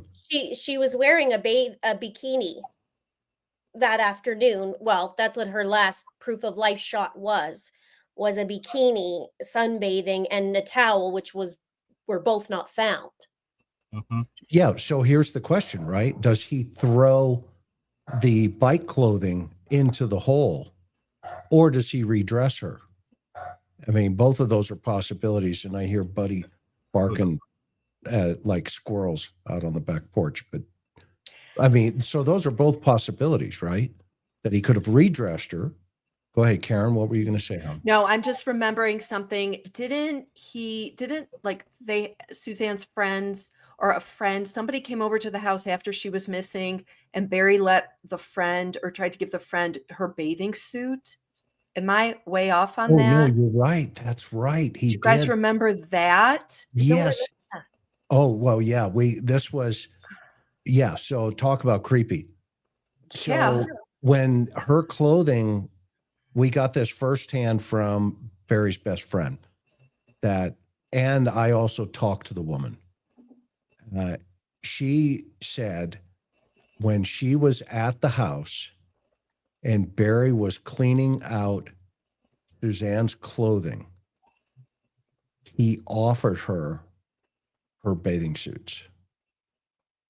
And she was like, no, I'm not going there.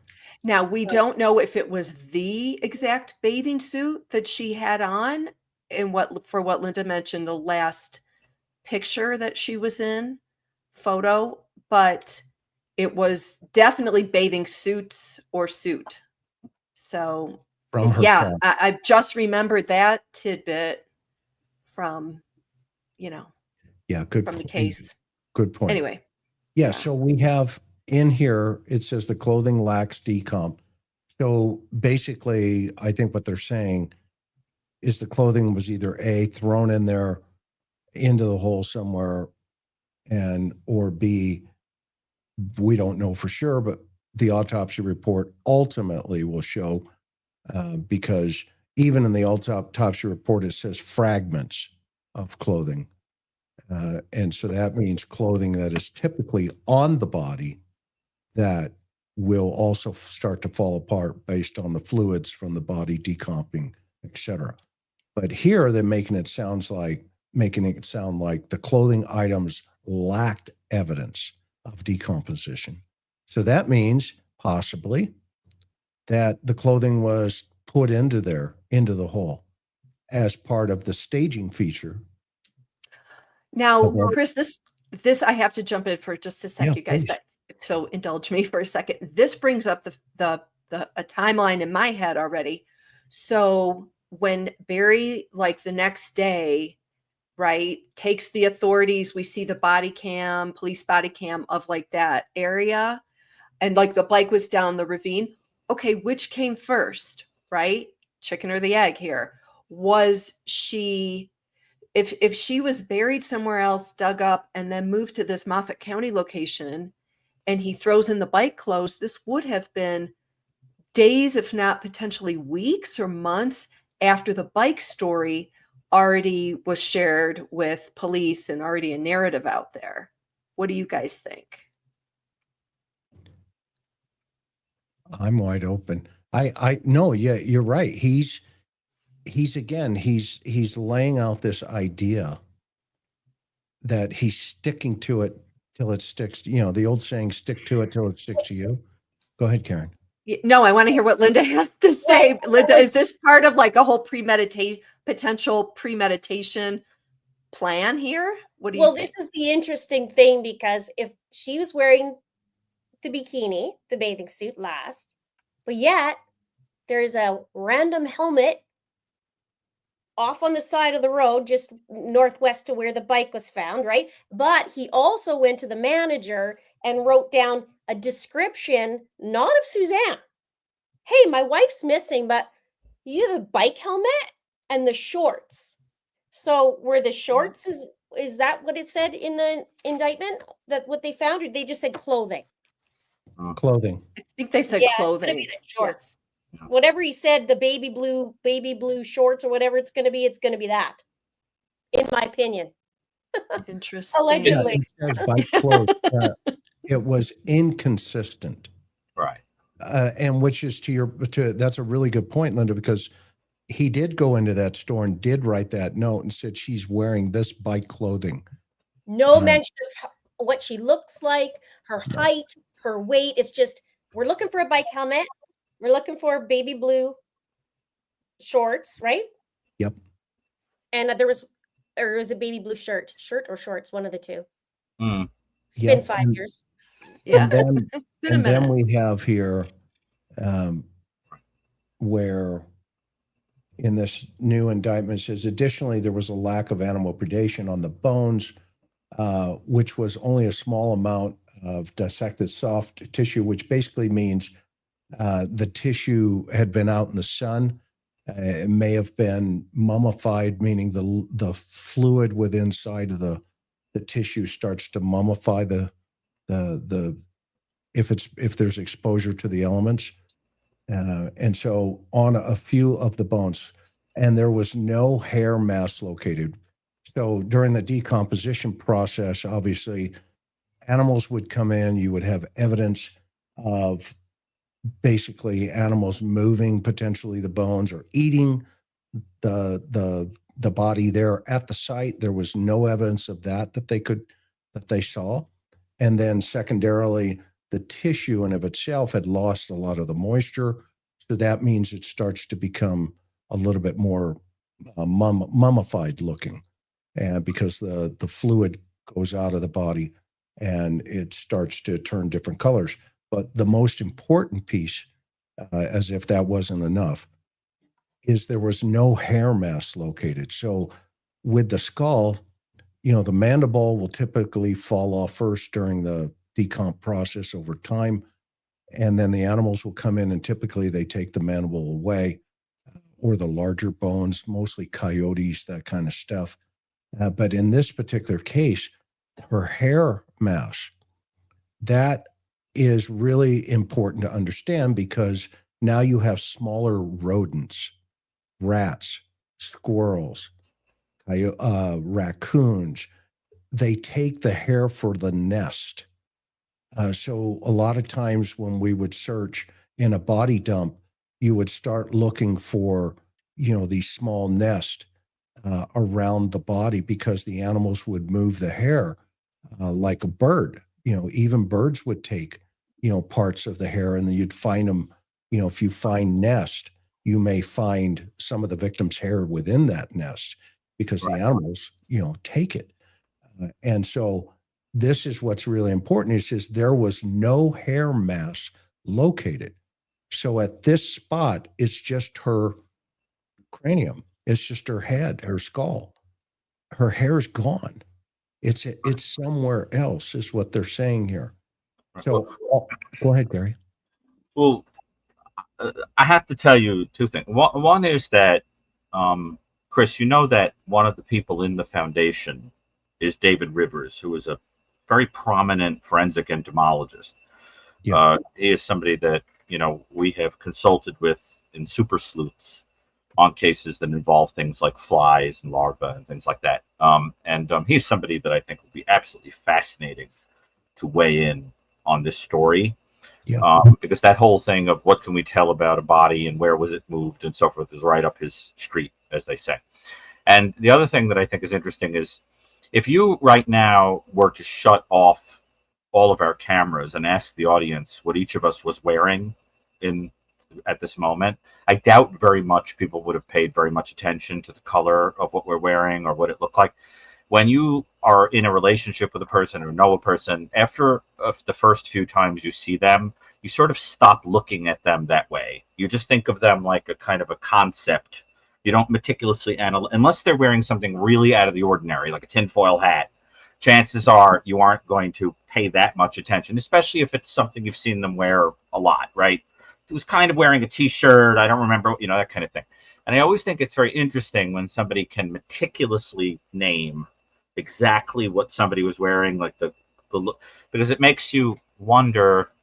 It's almost as if they thought that was going to be an important piece of information that they were going to have to know. Remember I referenced the Lizzie Borden case earlier? Well, one of the reasons that they initially suspected Lizzie's uncle, who had visited the home, is that he was able to name the outfits, the clothes and so forth of every single person he encountered, including the person running the streetcar. He could remember the number on the hat and the whole thing. And so their interpretation was, why would somebody have paid that much attention to what people were wearing? Because it's almost as if they were trying to establish an alibi, or they would try. So I've always been very interested in that phenomenon. And it sounds like a big fuss was made out of laying out each, what she was wearing and what it looked like and all that. I find that weird. I don't know if that jumps out at you too, but it's just, and also to make that more important than the physical features of the person is also weird. I mean, most people describing a person, that's where you would start, right? There's none of that. Yeah, no, and that's a great point. It struck everybody like, what? Right. There's a note. Remember, guys? I mean, there was a note with just her bike clothing, and it's like, well, that, and baby Blue have it. Yeah. Yeah, that didn't look right. That didn't. It's like, what? Where'd this go? And so just to wrap up this piece here real fast, in the indictment, it says the forensic anthropologist opined that based on these factors, it was unlikely Suzanne decomposed from a fresh body to a skeleton at this location. Right. Yeah, keywords at this location. Right. Yeah. Right. So obviously she was moved from somewhere else. Yeah. They hit the tennis ball and said, no, it's not on this court. It's on another one. So there is another gravesite that has not been found yet. And remember, there were partial remains recovered. So she's still out there in some places. And sure you're not assuming she was buried in a previous location? She could have just been placed in another location where there was no burial. Well, there were, and Linda knows, and I'm going to serve off to her. How many trees were there that bear? 5. 5 and trees. Wow. I do, 5 trees. Tell the Can I do a Linda-ism? Go as Absolutely. Please. Barry likes to bury. Oh. And I only say that, well, first, I think it's from Chris. I think you gave that information that back in Indiana, he buried a bunch of furniture and stuff in his yard, right? Is that correct? Barry likes to bury. Barry Yeah, likes to bury. lots of stuff. And he had 5 trees. And he had 5 trees. And sorry, I keep jumping in because I get excited about this. I did a video about the body farm and how they were researching. Everybody's in chat here are going to hear about this. How they were researching the leaves and how they change colors, and how they were studying that, as you know, of course. They were studying the decomposition and potentially down the road to see if they could find bodies. Yep. Maybe And Corey. Andy, her brother, was out on a search. And Gary, you don't know this, but Andy, her biological brother, was out on a search, and a dog, a canine, hit a tree. Oh, I see. Well, out of the bush comes Colorado Bureau of Investigation. Literally, they were up on a surveillance on this tree. I see. And they questioned him about, how did you know to come to this tree? And he says, I didn't. We were just in the area, and we had a cadaver dog with us because we set him up with some cadaver dogs from the foundation.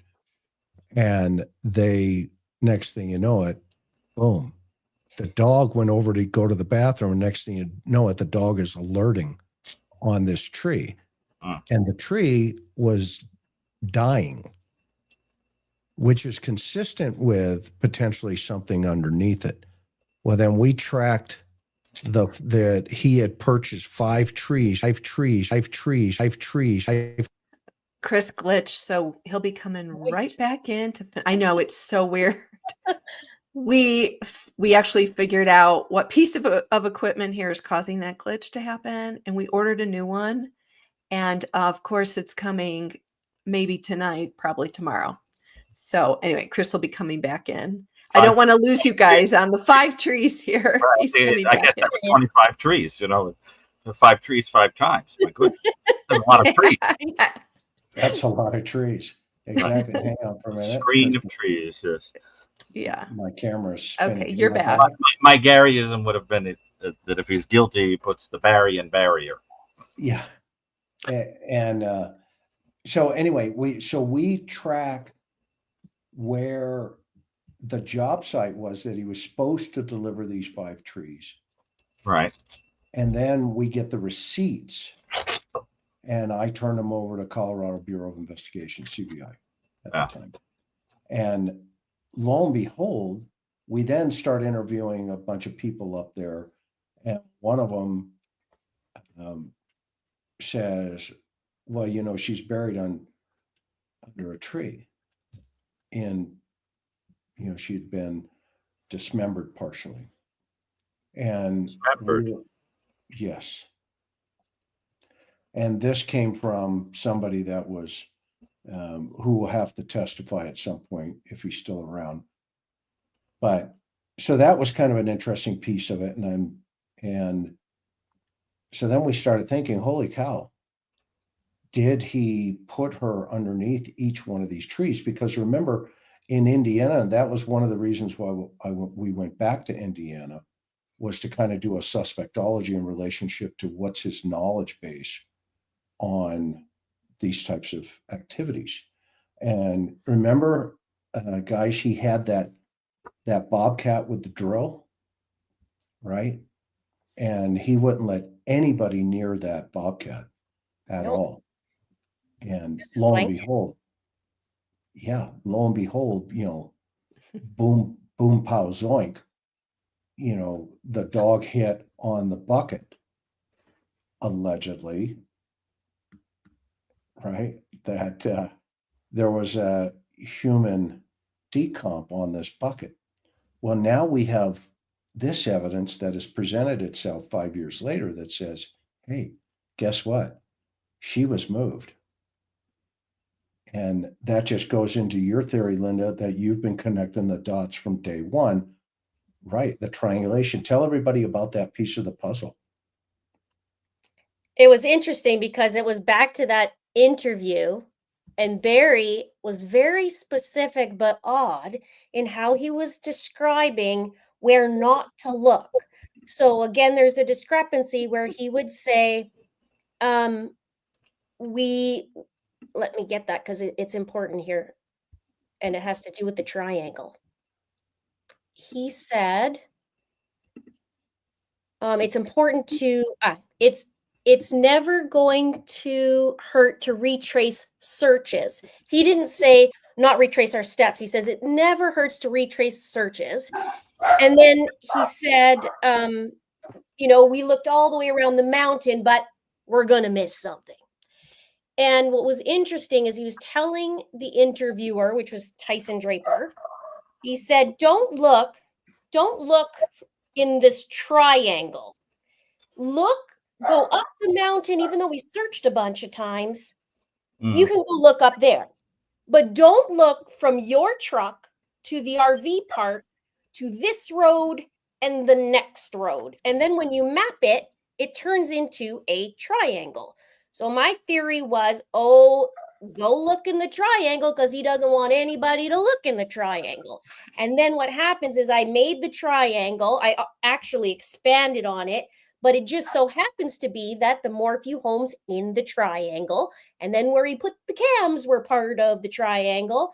And at the end to the west was where he went and got his little Airbnb when he had his ankle monitor on. And the bike helmets on the top of the triangle. So everything was part of this triangle. And that's where I ended up saying the theory about this triangle expanding. And I said from the beginning, I think he'd move her, but I said she'll be in the triangle. And then what I also thought was, and this is what I asked earlier about the jealousy part, is he likes to control. So I felt like he would want to watch her even after death and see what was going on. So that's my triangle theory. I've said from day one, even though people think I'm crazy, but maybe not so much now, but. Well, and then remember, guys, his buddy who was the firefighter. Wasn't there a fire in that triangle? So I found the fire on May 4th, 5 days before. What was interesting is no one was talking about the fire, but I went, wait a minute, Barry's a firefighter. Let's look at the fire. So May 4th, I looked at it. There was a fire that started on just west of the triangle. And it was started at 4:04 p.m. on May 4th. And Barry was supposed to attend that. But on the CAD, it said it was human caused. But the call said it was by a branch on a power line. But it also lines up with Barry talking about men's clothing being found at a dam at Fusis, which is also part of the triangle. So it was like 5.5 hectares or something. That it's a bunch, but it was leading up to the death. So I thought, well, wait a minute. Why is there a fire leading up? What's the plan on that? And anyways, the fire, the triangle. And folks, if you're just joining Karen and I, make sure you hit our subscribe button, but make sure you hit Linda's subscribe button at her channel. It's called It's a Crime. And she has a whole play set on everything she's talking about here from day one. And so get over there and just binge watch all of her stuff, because there's some really good stuff over there. Karen, what are you thinking? Now that we're bringing up fire, and I had forgotten. So for people in chat or people watching, if you didn't know, Barry was a volunteer firefighter at the local fire station that as soon as he and Suzanne moved to Salida, I'm off the top of my head, I want to say 2019. If somebody can fact check me on that. I may be off by a year or so. Am I off, Linda? Was it 18? 18, so it was shortly after that. It wasn't long after that. You're right. Yeah. I'm dying to ask Dr. Gary, fitting into, we're talking about this personality profile. Tell me, when you hear that Barry Morphew was a volunteer firefighter at the local fire station. And, this is a rural area of Colorado. So, they do rely on volunteers, but it's not like he was a professional firefighter somewhere else, moved to the county, does it. So tell us how that one piece kind of ties in, if it does at all, to this personality profile. Mm-hmm. Well, I mean, obviously this is all speculatory, but first of all, there are, of course, authentically heroic people that are drawn to working in law enforcement or taking, addressing fires or serving in the military and so forth.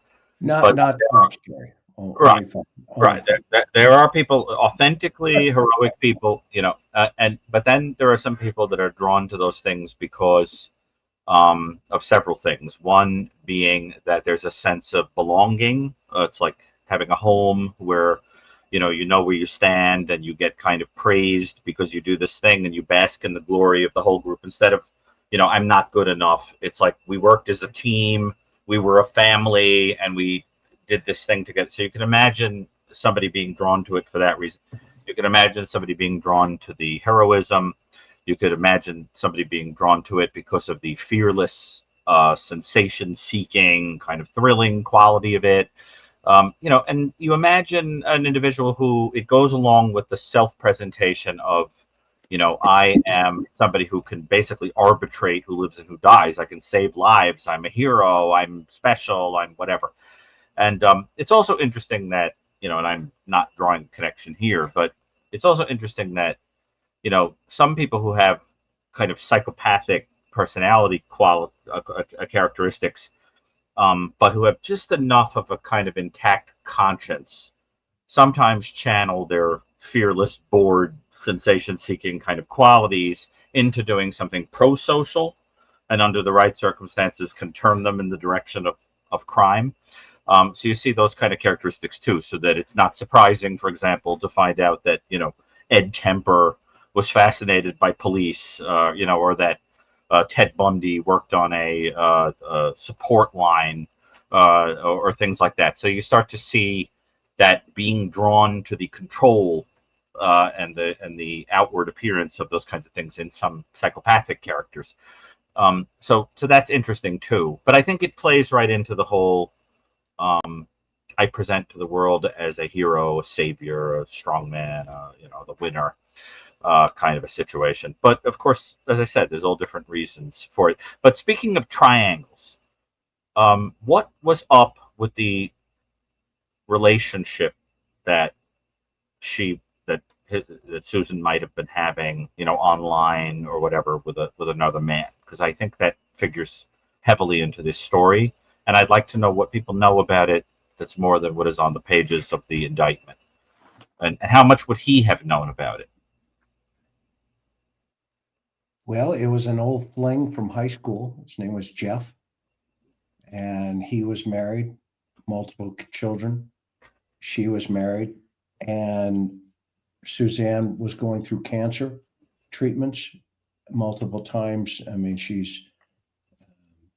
was a survivor, and Barry wasn't there for her. And so she emotionally was looking for a support mechanism. Right. And one day they connected it via text messaging and social media. And they struck up a long-term or a distant relationship. And she was using WhatsApp and a variety of other apps to kind of cover where she was at. And he was helping her get through the place where, she was very, very sick. Barry went hunting while she was in the hospital and going through chemo multiple times. See, that's very interesting, Chris, because it implies that the concept of losing her felt potentially like it was a personal assault on him. So in other words, I have to cope with the loss of her. I better go do the thing that makes me feel good about myself, instead of empathizing that even though this is going to feel like crap, I'm here for the person I love, right? So it feels like the loss is I'm the victim. The loss of this, the pending loss of this person is a tragedy for me, there's a fundamentally selfish Right. reaction. No, and as a guy Right. who, my sweetheart, though, and I'm not going to make this about us, but Karen had she's an ovarian cancer survivor. Mhm. And I was right next to her from day one, and I'm still here, Sure. 29 years later. Okay. And so this idea, when I heard that about him, it was like, what a coward, what an absolute coward. And so I'm not going to say it's right or wrong, because obviously she's married. They were both married. It's wrong. Affairs are never correct. But there she is suffering, from cancer. She's got no support mechanisms, none, other than the girls, but they're kind of distant at that phase. And so she turns to this guy from high school, which is a great segue into, let's learn a little bit more about him, unless somebody else has another thought process before we go to that. Well, no, I just need to understand, to make sense out of this. Did Barry know about this affair? Well, eventually he did, yeah. Yeah. Well, obviously that's an extremely critical piece of information to figure into this story. I mean, because it provides a motive for wishing to eliminate one's wife. I mean, you know what I'm saying? So I feel that that's a pretty important piece of information. And I think there's another. Go ahead, Linda. What we? I was just going to add to the months leading up.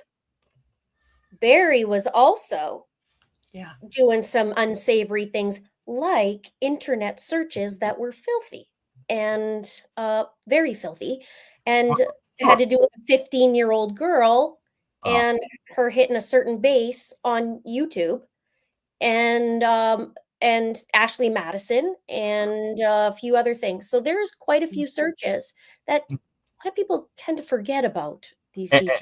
After finding out about the affair or before? I don't know. We don't know, because we don't know exactly when he found out, but it was, I would say, February, I think it was January, February, that these history searches were. And then leading up to Suzanne the night before, there was a bunch of Facebook messages to men on Suzanne's account. Oh, well, that would add a whole other element to the toxic masculinity element of this story that is also intriguing. But that's another animal, so to speak. Okay, so then, Chris, let's see this environment in which... Yeah, so it's literally a love story from across the tracks. I mean, Karen, what would that be an appropriate description here? Yeah, let's take a look at it so everybody can kind of come to their own conclusion as well. Okay. Jump to your own conclusion, just like us. If you just joined us Like in Dr. Brucato's book, The New Evil, if you've not read it, this is a must-have for your library. I know he's going to get Linda an autographed copy. I would love that. Thank you. Dr. Brucato has said, hypothetically, at this point, he's going to fall into category 9, 10, or 11. 9, 10, or 11. So let's see if that category changes based on what we're going to learn here. Anne's childhood home.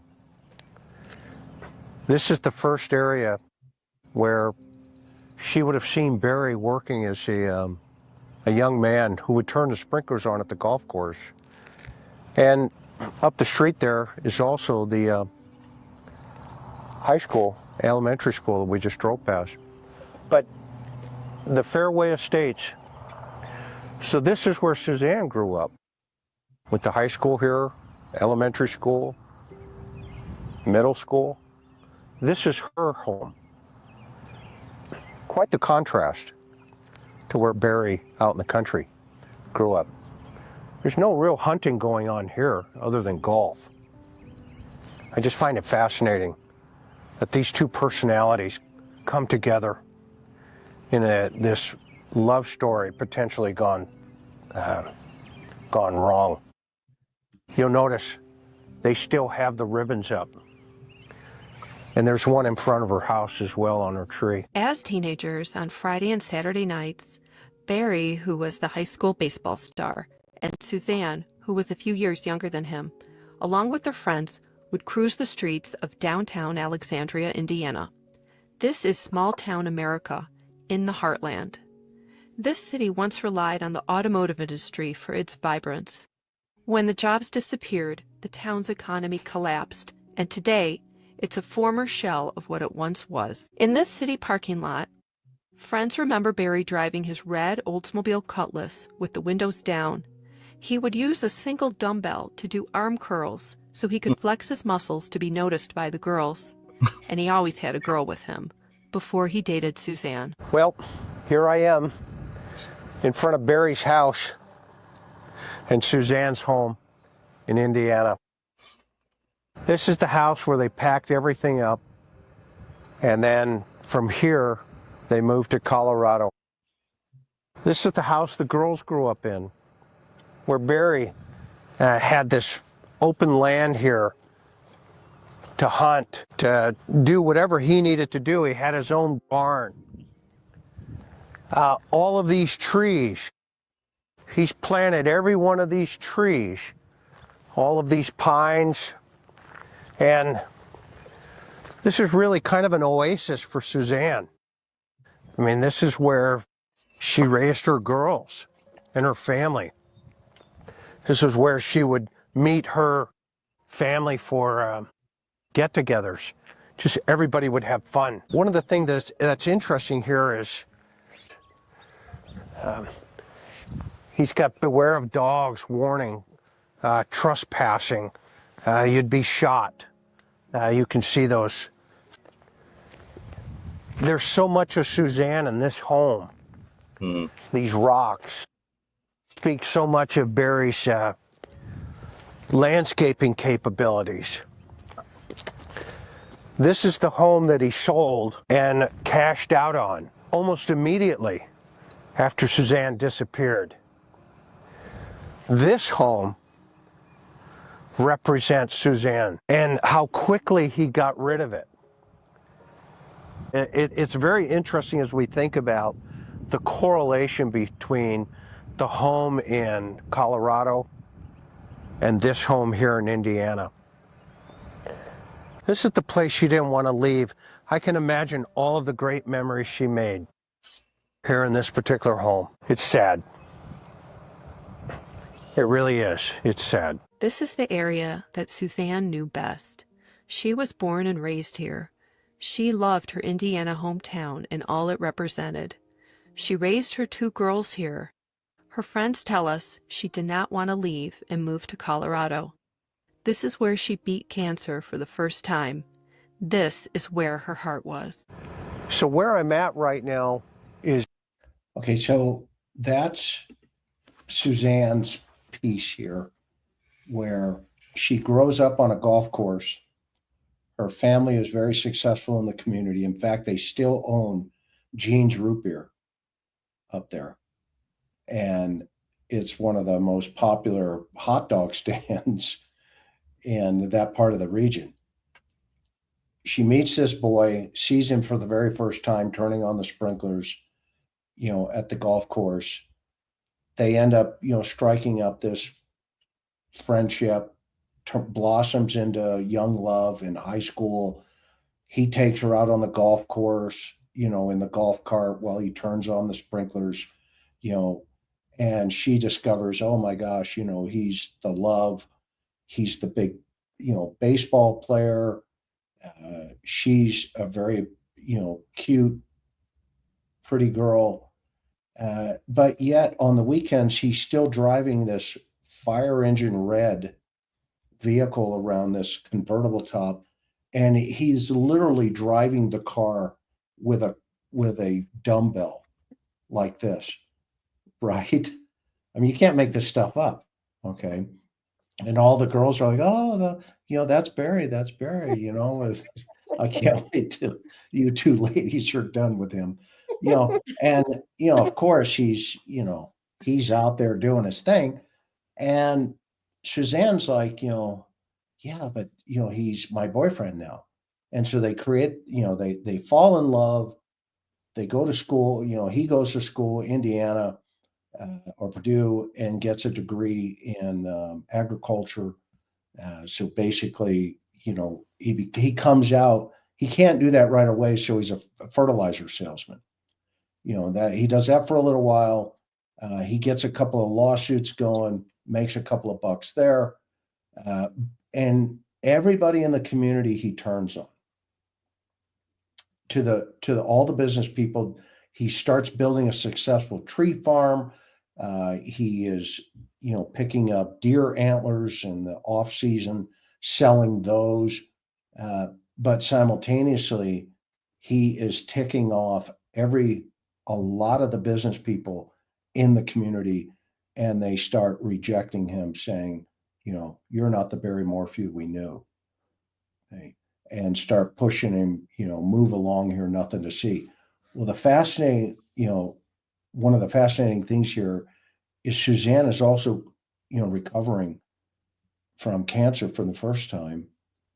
And he comes to her one day and says, we're leaving. We're getting out of here. And she's like, what are you talking about? I don't want to leave. This is where the girls grew up. This is where I want to raise the grandkids, et cetera, et cetera, et cetera. Okay. So that was kind of one of the first strings pulled out of the divorce story. Okay. But then I have a photo. I don't have it here tonight. I didn't show it tonight. He forces her, you're leaving. And we get this from Barry's best friend, who was there helping them load. Okay. But Gary, get this. You know what he puts into the truck of Suzanne's vehicle? He fills it with deer antlers and makes her drive it. Well, he pulls a trailer of deer antlers and garbage, and they're going to go sell the deer antlers on the way to Colorado in Jackson Hole, Wyoming.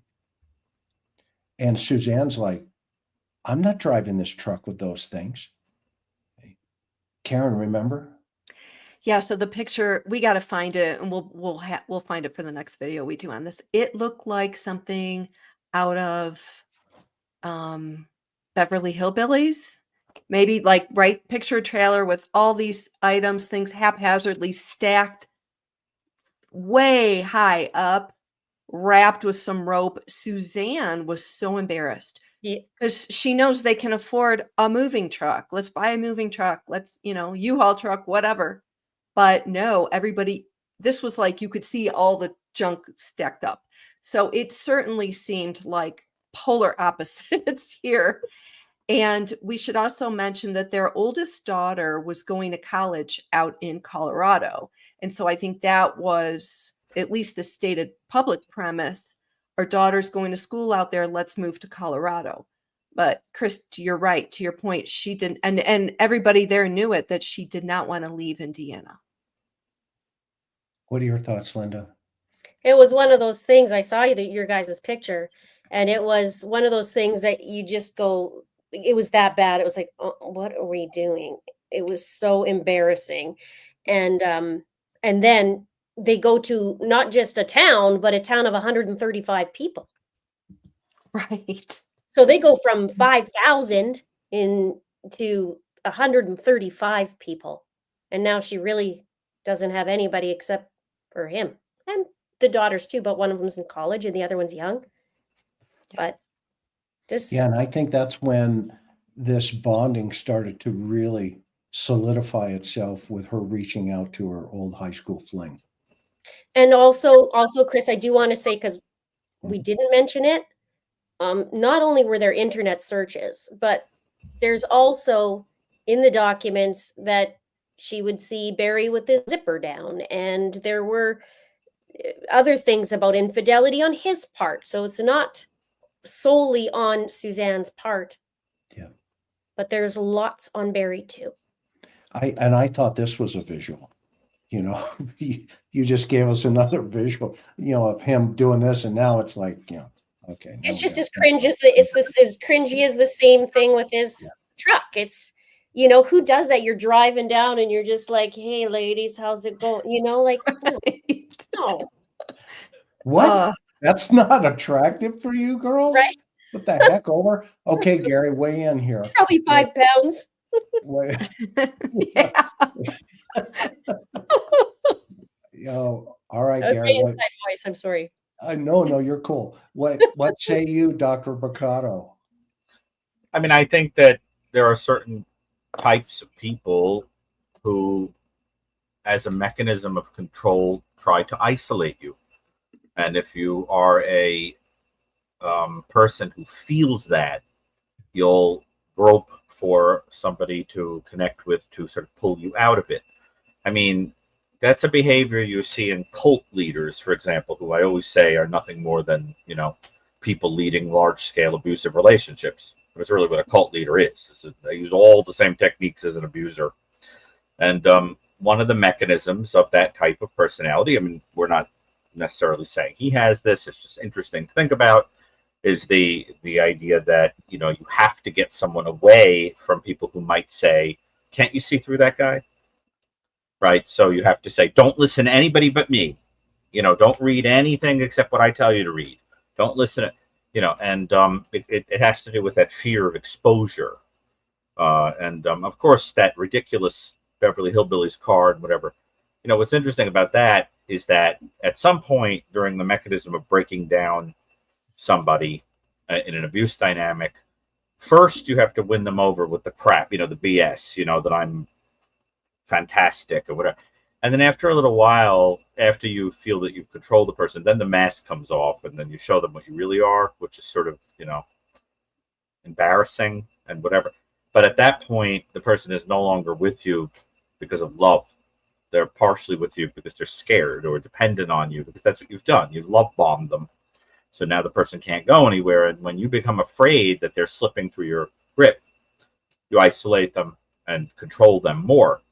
Now imagine somebody who, if that's what went on, imagine somebody with that kind of grip finding out that the thing that this woman that you're trying to control is actually drawn to is someone who has a kind heart and actually cares about you. That's the one thing you don't know how to do. Well, that's a problem, because then you're going to say, well, then I'm going to do all the things I have to do to assert that basically I own you, and that's the end of it. And but the paradox of it is that, let's just say, if we're right about a lot of things we're speculating about, the tragedy of it is a person who wasn't particularly well socialized growing up might not have known that the simplest thing in the world to do to make somebody want to stay around you is to love them. Love them and be kind to them, and then they won't go anywhere. It's as simple as that. It's like, I always say that love is like a bird cage with the cage open. And the person could fly out at any time, but they don't want to. They just stay. They like it there. You see? And so that, but trying to trap something, often sends it in the other direction.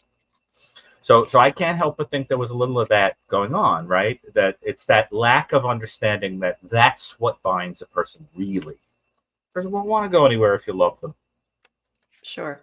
Gary, to your point, this shows us how degraded their relationship had become.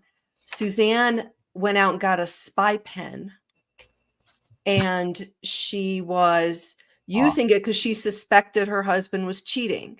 Mm-hmm. Well, the tables kind of turned because police found the spy pen, right, when they searched the home. And I mean, I don't know for certain, but Barry certainly was able to find out about Suzanne's infidelity from that spy pen. Interesting. Your thoughts? Yeah, your thoughts. It's like, it's a fascinating thing, because in the mind of a controlling person, they're entitled to go out and do whatever they have to do for their ego. But if you do it, it's outrageous. But this is what in psychology is called projective identification, where you loathe in another person a trait because you possess it, and you view it as a weakness or an embarrassing quality of yourself. So you project it onto the other person. It's like like if I have a patient in therapy who never shows up on time, ever, sometimes that's the person who will say to me, I'll see you next week and don't be late. And I'm like, what? Like, are you kidding me? You've been late like, on time once. But that's a thing people do. You know, they just literally just project it onto you. And I think with a lot of personalities where you feel weak and paralyzed and pathetic, you just project it onto the person. I mean, that's the whole idea. Because, you know, being humiliated is like a hot potato. If your dad throws it at you, you have to throw it at somebody else. That's the whole idea. You don't want it. Nobody wants to be the humiliated one. So you go, he threw it at me, I'm throwing it at you. And you throw, yeah. And, you know, so, and of course, the most loving one is the one who says, fine, I'll take the potato. You know, let everybody be crappy to me because, you know, I just want everybody to get along. Because that's what people do. You know, unfortunately. It's not what you're supposed to do. Some people think that's what they have to do to make a situation better, is just let themselves, you know, absorb the crap that's going on around them. What I think is so tragic about this is that this poor woman, you know, here she is. What kind of cancer did she have? I think it was bone. Oh, God. So, like, among the most painful of cancers. Yeah, it was excruciating. And then God. She beat it the first time, and then it came back, and that's what they found. They found the port, you know, in the gravesite. And that was one of the theories that was kind of explored early on in conversation. Did he inject that BAM into that port to paralyze her? Or did he hit her with the dart first, and that kind of brought her down, and now he has her completely paralyzed? And the affidavit here in the right, it says that there's a, you know, she got hit pretty hard because they found it in her bone marrow. Mm-hmm. Right. How awful. Yeah, no, and that was one of the things. It's like, holy cow, is this gal, is, you know, to your point earlier, is she being treated like an animal? And if he has the capacity to kill raccoons left and right, and other animals, you know, I mean, this guy's not like the average hunter, right? Who's killing to have food and eat, etc. Okay, this guy's killing because he likes to kill. And his best friend confirmed that. I mean, he used to be at his house and he would shoot squirrels across into those woods, and then he would go out and get them. And he said he shot, like, one night, like 60 squirrels. I mean, the numbers were phenomenal. And he not only shot them, he skinned them. Yeah. And which is a good segue into the last piece of this puzzle for this video here. This is his favorite hunting ground right here. Tree farm. Right along the lines of those pine trees there and along that forest line, and you see some of the stubbings of trees sticking up. So what Barry would do is he would plant the trees, and when they were mature enough, he would pull them up, and then he would use them for his landscaping business and his customers. Okay? This was his old tree farm, which is, he has since sold it, but this was his property. Well, one thing to understand about hunters is they have a favorite place of all times. Okay? As you can see this sign here, this area here is ripe for deer. But what's significant about this piece of property and all of these woods here, this is Barry Morphew's favorite place to hunt. This is his most significant area where he will go out into the forest and he'll hunt deer or animals. Okay? Now, interesting thing about hunters is when the hunting season comes along, they go out and they get their tag, but they also come out to the area where they're going to hunt, okay? And they mark that territory, okay? And then they'll come back during deer season, okay? And they tell you that they go through almost a physiological change. Their blood pressure increases, their pupils dilate, they get excited as they get closer to the hunt. Well, that's exactly potentially some of the things that Barry goes through when he comes to this piece of property and he gets out there by himself on the hunt. I ask myself, I wonder if Suzanne caught some of those feelings. I don't know. It's interesting though, for sure. So this is, And the interesting piece of this also, so this is the new house post Suzanne's death that his mother buys, and he buys with her. That wood, the woods behind that house, is his favorite hunting ground. You go into those woods and you can go for miles, and it's right now behind his mother's house. This is where his mom lives in Indiana now. Barry's mom's house, and notice the woods right behind it. And those are the woods I was just in. So Barry can literally walk out and go into those woods and go hunting. So I'm here. And this is his dad's gravesite, but we don't have to get into that.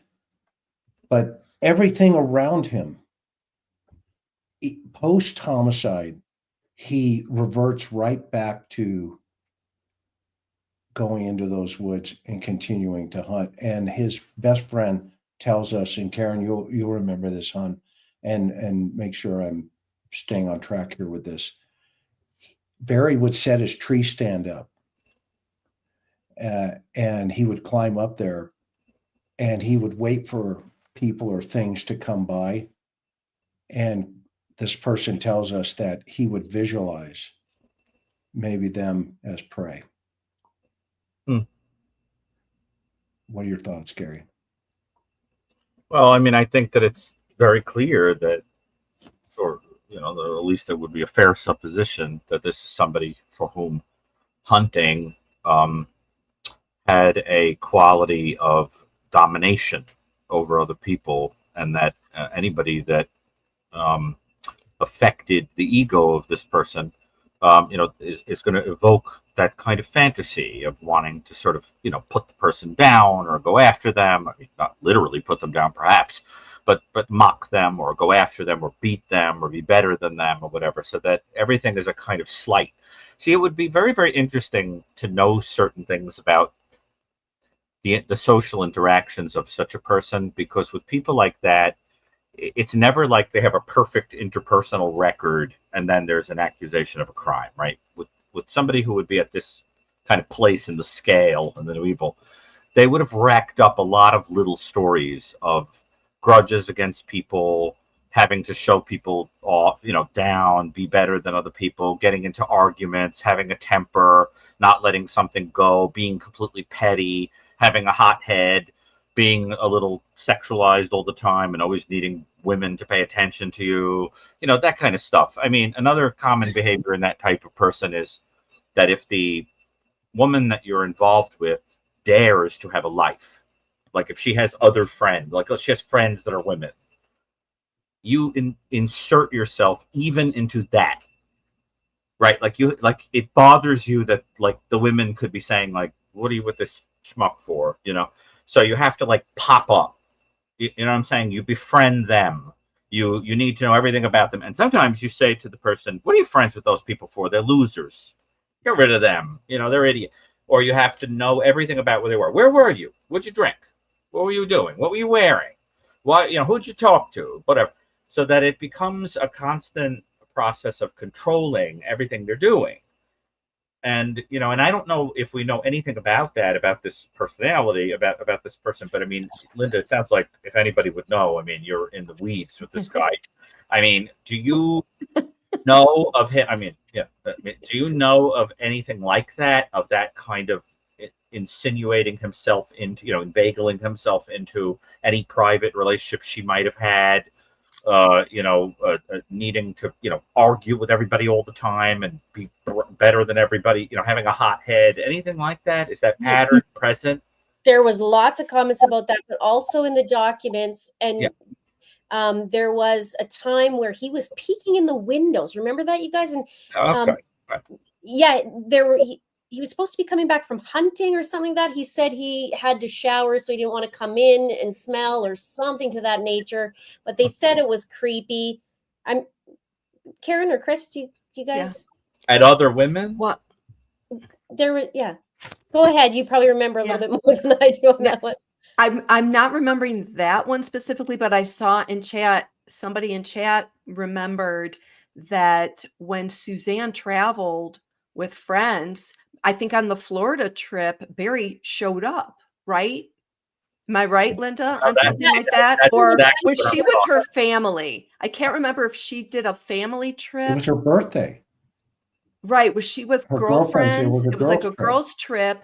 And then Barry like had to fly in because it was on the like other, it was far away from their home. And there he was. And she was mortified, like so embarrassed. And obviously an argument would have naturally ensued on that. Mhm. See, that's exactly the kind of thing I'm talking about, because it's the picture of a person who cannot take it lying down if somebody is beating them at anything, and if somebody might be saying that they're a loser or talking badly about them or pulling you away from them or whatever, because everything is seen as winning or losing. There's a winner and a loser in every situation. And so the internalization of the idea of losing would just be too much for such a person. And that when you're trying to understand, when you start getting in the new evil, when you start getting higher up in the scale, motives become a lot less human and easy for juries to understand, because they start getting into the realm of the psychological and fantasy or personality based, and it's really difficult to make people understand something like that. The idea that somebody could view having a romantic partner as winning, and that losing them is a kind of losing in the game and makes you not a man, that kind of thing. And so what it sounds like is that for such a personality, the hunting thing is like a way of compensating for feelings of inadequacy or insecurity or lack of manhood or whatever. It's kind of godlike, something doesn't know when it's coming, that kind of thing. And it's the ultimate mechanism of control. Because if someone doesn't know when it's coming, they live a paranoid existence, like having a WhatsApp and all that other stuff. That's the other piece of it. Why not just say to him, I'm unhappy, I love somebody else, bye. Why the hidden secret? It almost makes you wonder if she was scared of what the reaction was going to be. So where does that come from? Like someone's treating you like gold, you're scared of them for a reason. And let's remember one of her final texts that Barry had. She says, I'm done with you. I could care less what you do. Let's just get through this civilly. Words to that effect, right, you guys? Yeah, okay. Yeah. And so she texted him that.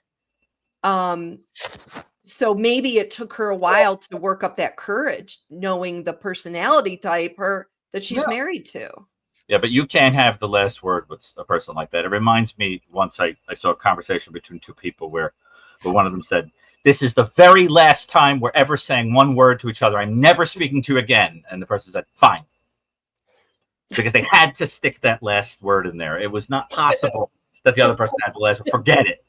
And there are people like that. It's like, so, oh, yeah, you gone for good? Okay. Yeah. All right. See you around. See you at 8. And God forbid that she goes and has fun without him. Exactly.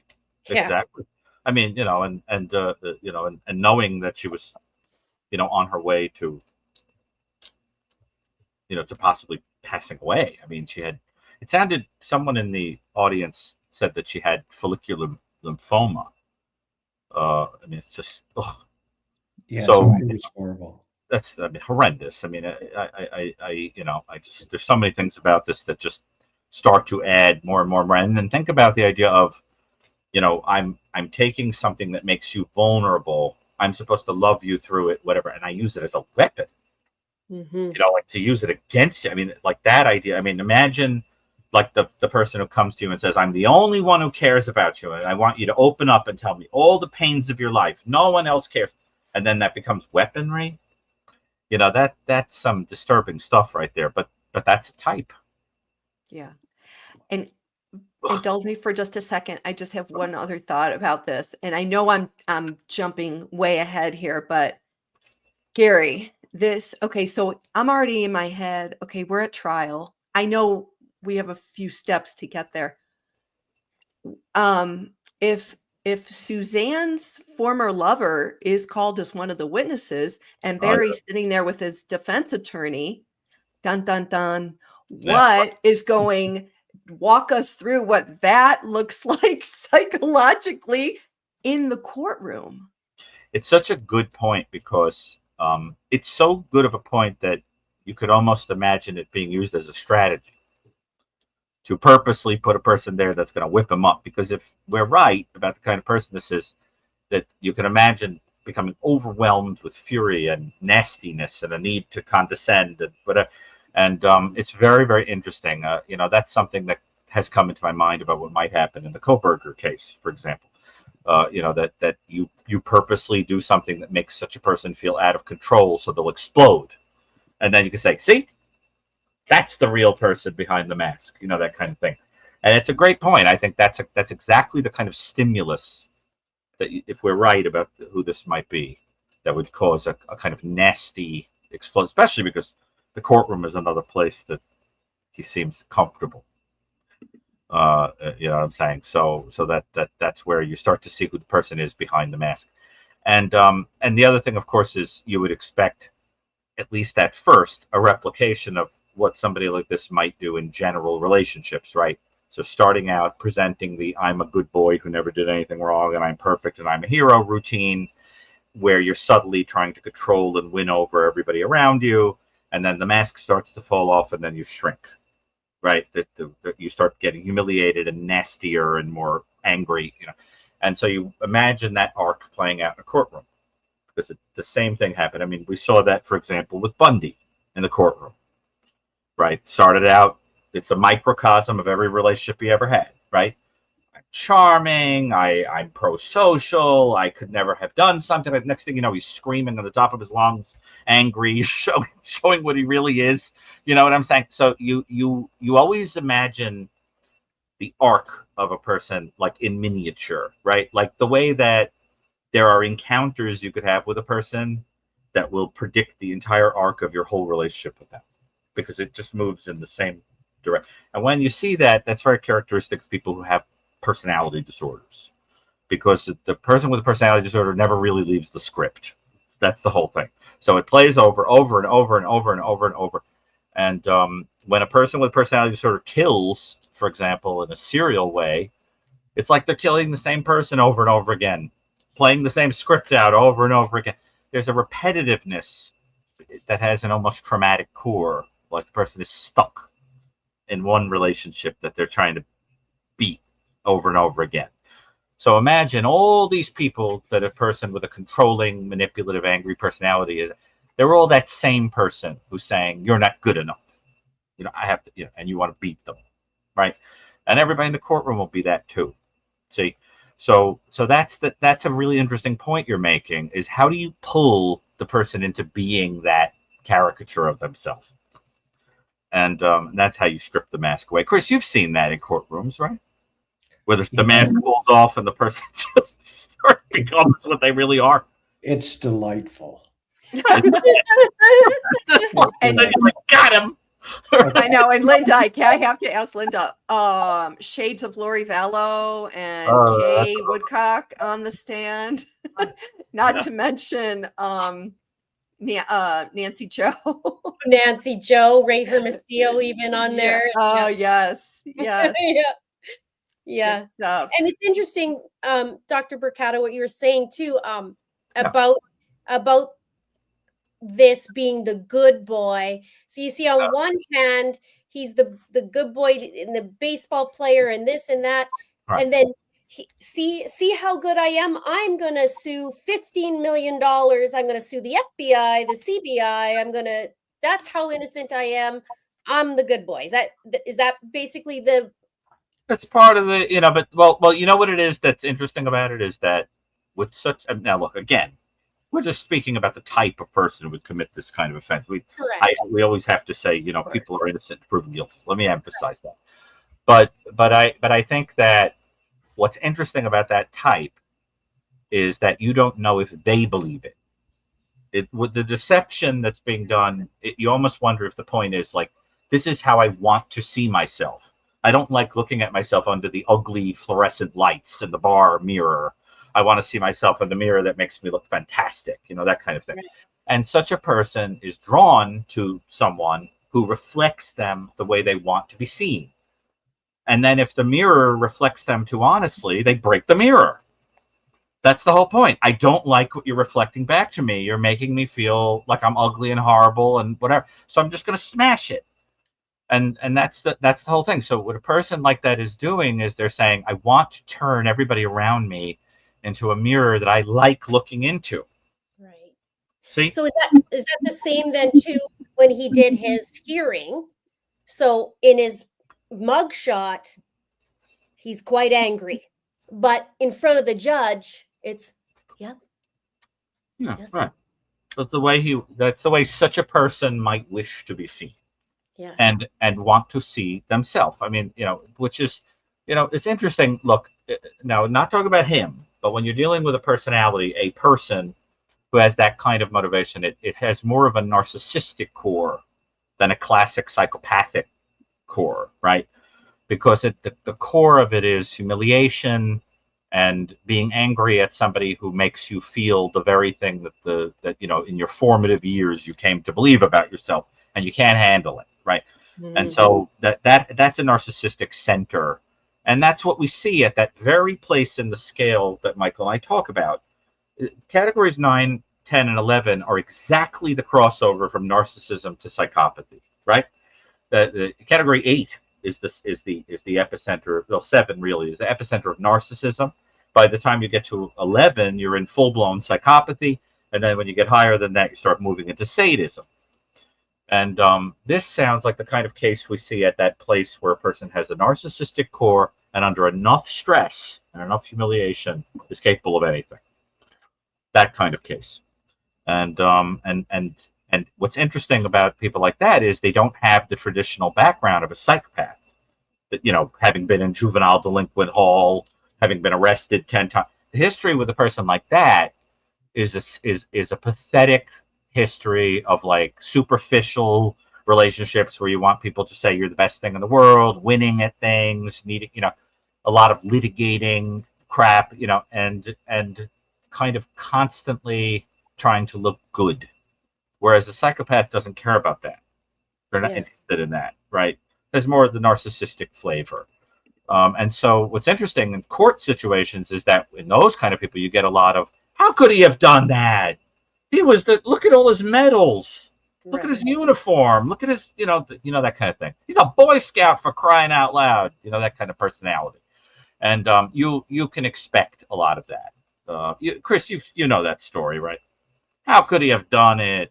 He was helping an old lady cross the street. Right. Yeah, exactly. So that because there's this idea that, if you have no history consistent with crime, how could you have, But really what it is that people are not understanding what was underlying all that behavior. See, that's the whole thing. So that the change is that the mask has come off and now we see what was really motivating it. It wasn't that you were a Boy Scout because you had a big heart.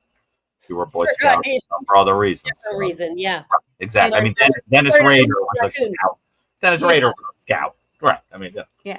And Gary, to your point, what you just described, no former criminal history, but yet all this behavior comes out and it's taken out on the spouse or a close family member. I mean, add water and stir. Lori Daybell. Yeah. Okay. Allegedly, Dee Warner's husband, Dale. Allegedly, Maya Miletti's husband, Larry. Okay. I mean, it's interesting because you could almost put these as a true crime watcher, obviously not from, your forensic psychologist perspective, but it's like, is it the spouse who has a clean record, but yet all this manipulative, controlling behavior has been going on for years? Or is it a stranger like, Ted Bundy's out running around killing people? Right. Well, I mean, it's really two distinct camps in a lot of a lot of these cases. It's the division of the personality into, the sort of private self and what you are out in the world, and the resenting of anybody that sort of reminds you what you are in private.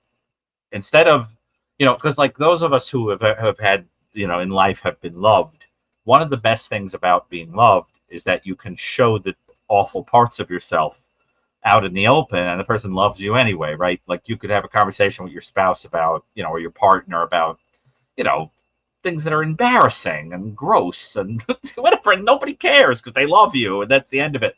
But for certain personalities, that need to kind of make the other person think you're fantastic, it goes beyond the courting phase, and their whole life is like that. They think the person is going to think they're flawless through the entire marriage, like never know that they have a fault, and then you resent them. You resent the person who figures out that you're human and imperfect, and that's sad to me. I think that's the best part of life, is the people that love you not for what you are, but despite it.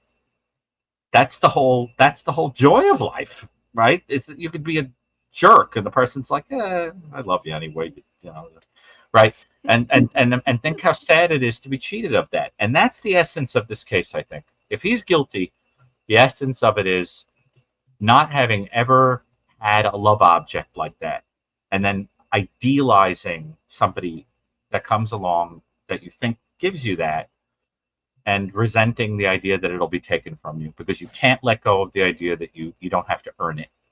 There's nothing you're going to do that's going to make the person stay because you're forcing them to. And that's the tragedy, is that, and he brought about, if he did it, he brought about her being gone. And, and so now what's left? The hollow shell of, being alone. Well, and that's the way it works, right? You try to escape home, you run right back to it. Like the baseball. I have a proposal. Yes. Mm-hmm. So we've been here for 2 hours and 42 minutes, and the time has flown. Okay. It's been really interesting, actually. It's fascinating. I want to see how true it all turns out to be. Our problem is we could all sit here for another 4 or 5 hours, and but, and we'd want to. The birdcage is open, and we still stay. Okay, but let's do this. Let's do part 2 at It's a Crime. I would love that. On Linda's channel. How fun would that be? We go over the. Can we invite ourselves over, Linda? Yeah, we'll schedule that welcome, Matt. when Linda can put up with us over there. I love it. Yeah. So here's one question though for you, Doc. Yeah. It says, Dr. Brucato, please explain the difference between the Hunters, BK, Rex, and Barry. Thanks. Well, the Rex Hoyerman case, of course, is not adjudicated yet, and the I'm sorry, the first one was Dennis Rader, BTK. No, BK. No, BK. Oh, Brian. BK. Oh, I'm sorry, I read it too quickly. You mean Koberger, also not adjudicated.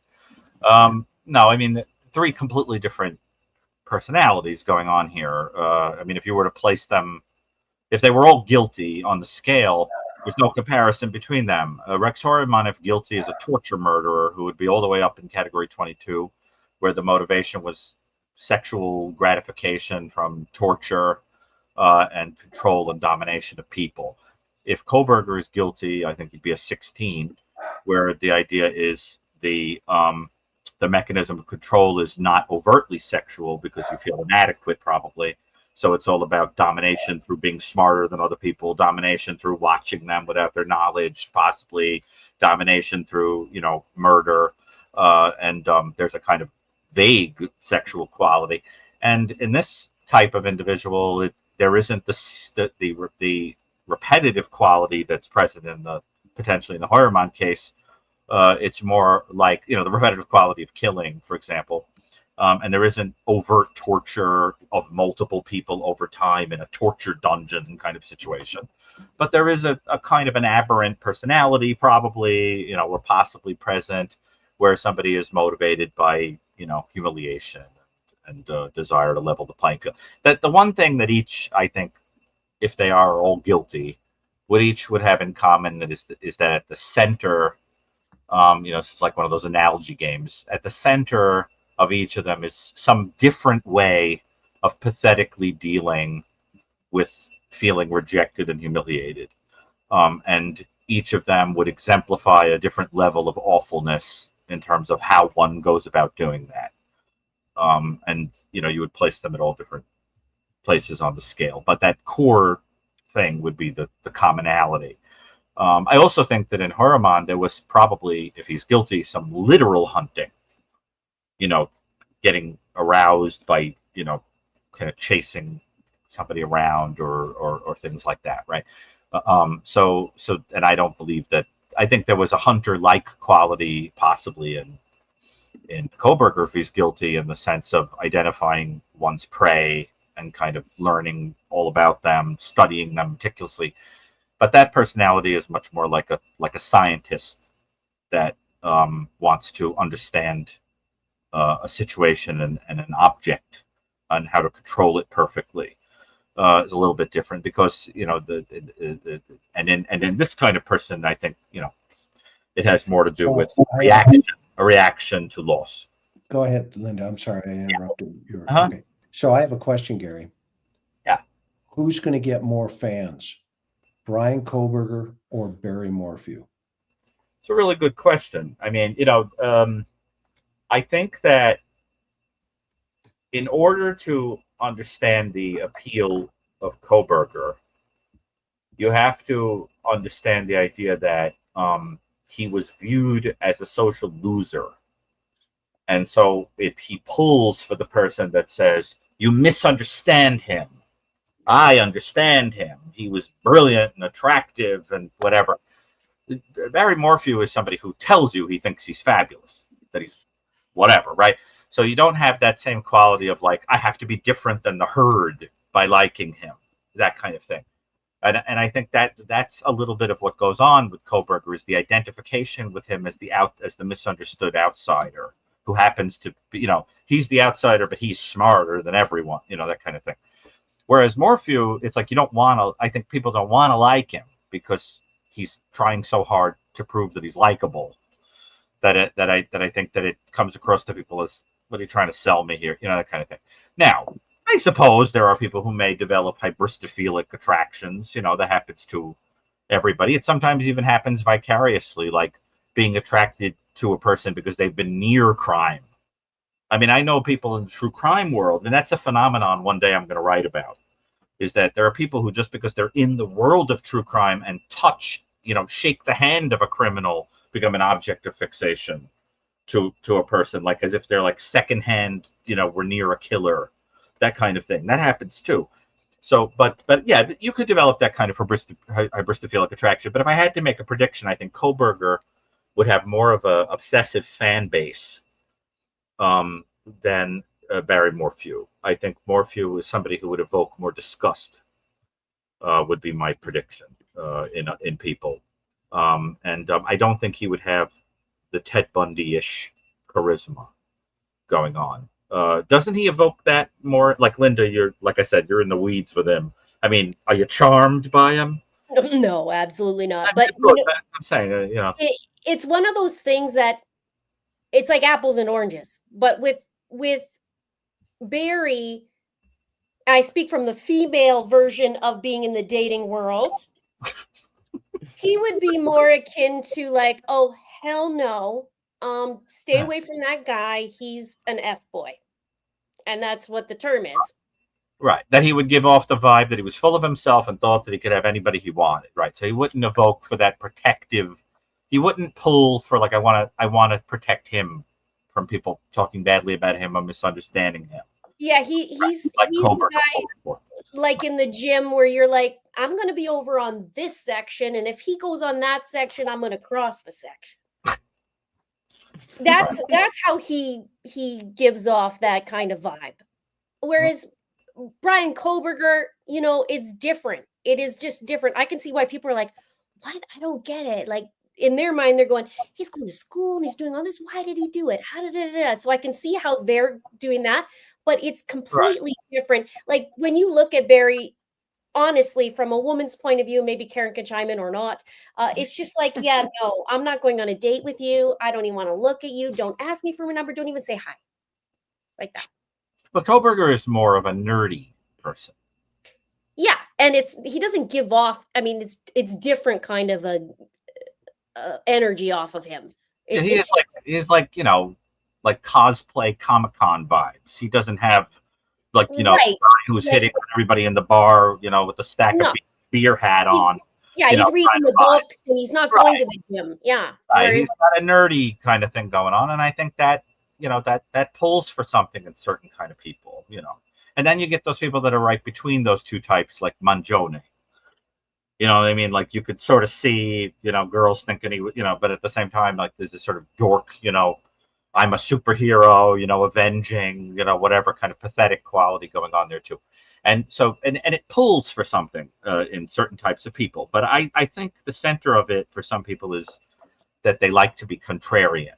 And Kohlberger is one of those people who's like an emblem of being contrarian, like being the smartest person in the room. You know, you believe every stupid story, you know, because like you just want to be contrarian. Yeah, it's possible. You know, he was out looking at the stars. You know, come on. You know, he framed him. You know, and you're sitting there going, like, yeah, like come on. You know, but it's like it pulls for all that kind of thing because, you know, it's the whole idea of like he's an emblem of you misunderstand him and yeah. You know, like, so that kind of thing. And but with Morphew, I don't see him that way. I think people just kind of see him as full of himself and aggressive. And I mean, maybe that's just me, but that's how I would perceive him. So you know, I mean, not a desirable trait in people. Yes. So now that Barry's in custody, yeah, right, for allegedly killing Suzanne, what happens in the crime drama scenario now? Will people I mean, there's kind of a dilemma now because you've got Brian Kohlberger in custody and he didn't do it. And now you've got Barry in custody and they're going to people, you know, the Krama stuff. They're going to say, well, he didn't do it. So are they going to fight among each other? What's going to go on? What do you think? Because now there's a dilemma because you've got 3 really high profile people that have been charged with murder. And so you're going to have to split your allegiances to somebody or something. I think that's going to be interesting to watch happen in the true crime community. Just my 2 cents. Well, I think that you have to have something to identify with in the offender to fight for the fantasy that, you know, they're being framed and whatever. And the problem is that Morphew strikes me as somebody who did such a good job of proving the point that he was better and different than everybody else that there's nothing left to identify with. I mean, Kohlberger, what people identify with, I think, out there is this whole idea of like, I'm smarter than everyone else in the room. You know, that kind of, or he's like the misunderstood nerd. That it pulls for people. I mean, you ever see the people that are obsessed with Kohlberger? I mean, they look like they would have eaten lunch with him. They look like they would have gotten together in the room and talked about all the authority figures that just, you know what I'm saying? It's a type. You know what I mean? They're connecting the on the conspiracy board. And there's a type for Barry.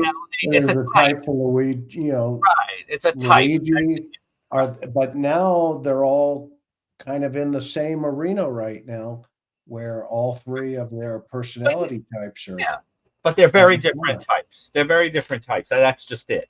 I mean, look at Heuermann. Yeah. You see anybody sitting around innocent Heuermann? You know, whatever. Nobody can identify with the guy. I mean, that's the whole thing. Right. You have to have something. And Mangione, believe me, there are a lot of people who want to identify with him because he was privileged. They think he's so, you know, spectacular looking or whatever. So they want to identify with him. They see him like a Batman figure. You know, they romanticize him. They see him, you know, and they made a Broadway show out of it, for God's sake. Well, and you talked about Brian dressing up as Bundy as cosplay. Cosplay, right. Behind the scenes. The costume. I can let that, oops, but I'll just tell everybody that when we'd had private conversations. Yes, I call that cosplaying Bundy. Yes, exactly. That was my phrase. Yes, that's a Garyism. But he cosplayed Bundy. Yes. So, but that's what I'm saying. I think it has something to do with who you identify. And you know, it's, I mean, even with Bundy, it makes me sad. You get these men that like are attracted to the idea that he took all the rules and the convention about politeness to women and not being entitled to them or whatever, and threw them aside and came in like Jesse James and took what he wanted, and they think that's like something to look up to. Social convention, us to throw it out the window, take what you want. Like that's like a sign of masculinity or something, that kind of thing. So it's always interesting to think about, like, what killer is somebody like obsessively drawn to? What does that say about the person's personality? That's an interesting thing. So it's like if someone tells me they like true crime, it's the first thing I ask them, what's your favorite case? Tells you a lot about their personality. You know what I mean? So Well, and also I think people are drawn to true crime at least for women, it's either you've been a victim yourself or your biggest fear is to be a victim. Oh, and yeah. you want to figure out what you have to do to stay not a victim. So, of course, there's that too. there's that. True. That's true. And you can be disgusted with all of these killers that some alleged. Oh, these yeah. alleged killers on trial. Disgusted And by it, but not fascinated. Yeah, right. Right. And it's Not got to be a worship. very small number, very infinitesimal number of hybristophilia people, but yeah. they capture attention.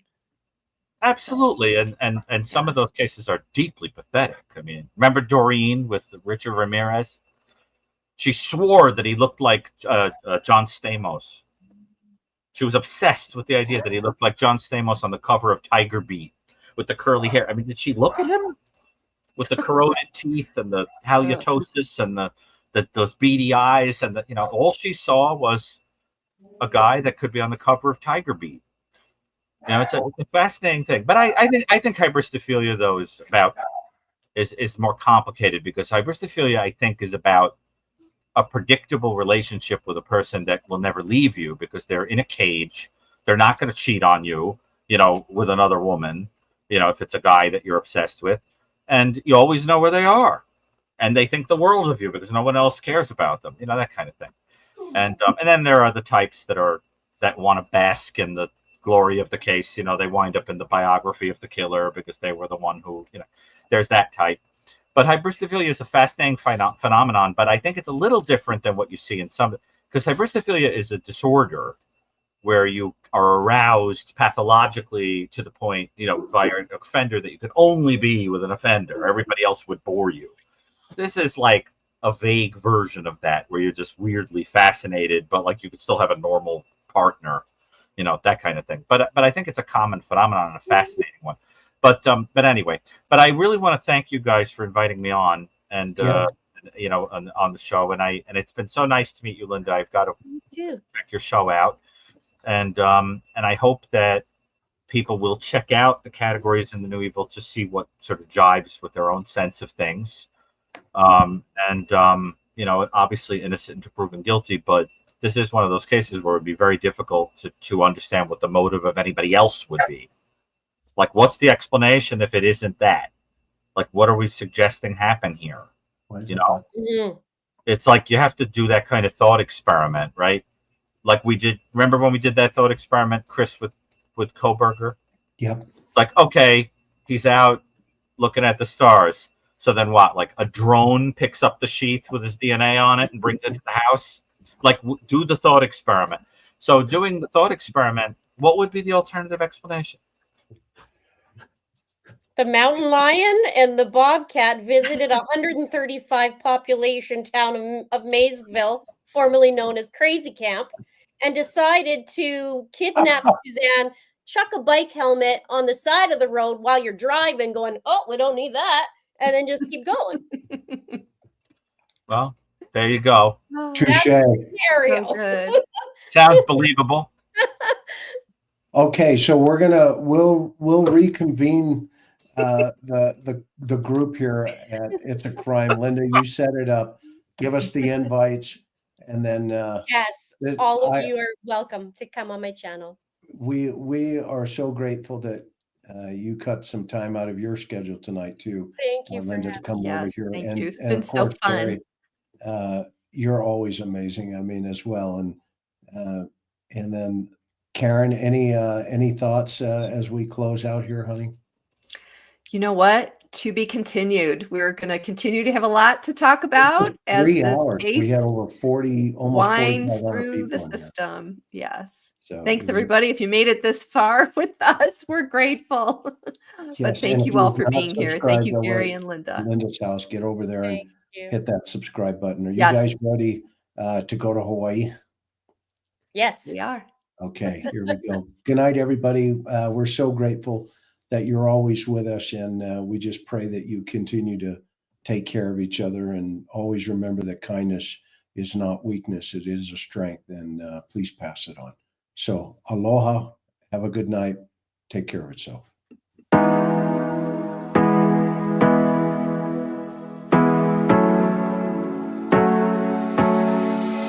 Hard working every day, I'm stressed out 24/7, babe.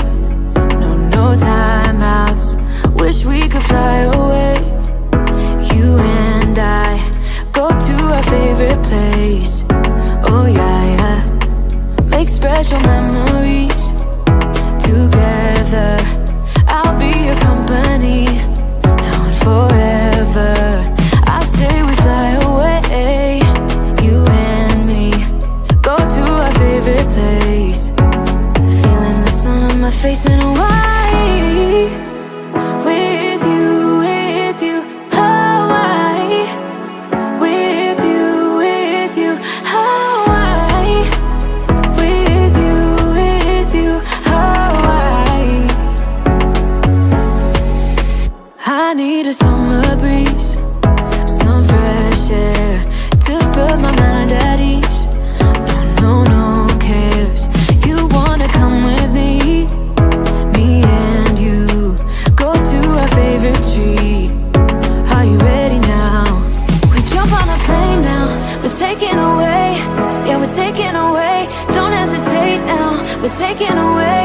Yeah, we're taking away. We'll never come down. We're going away. Yeah, we're going away. You and me. Feeling the sun on my face in a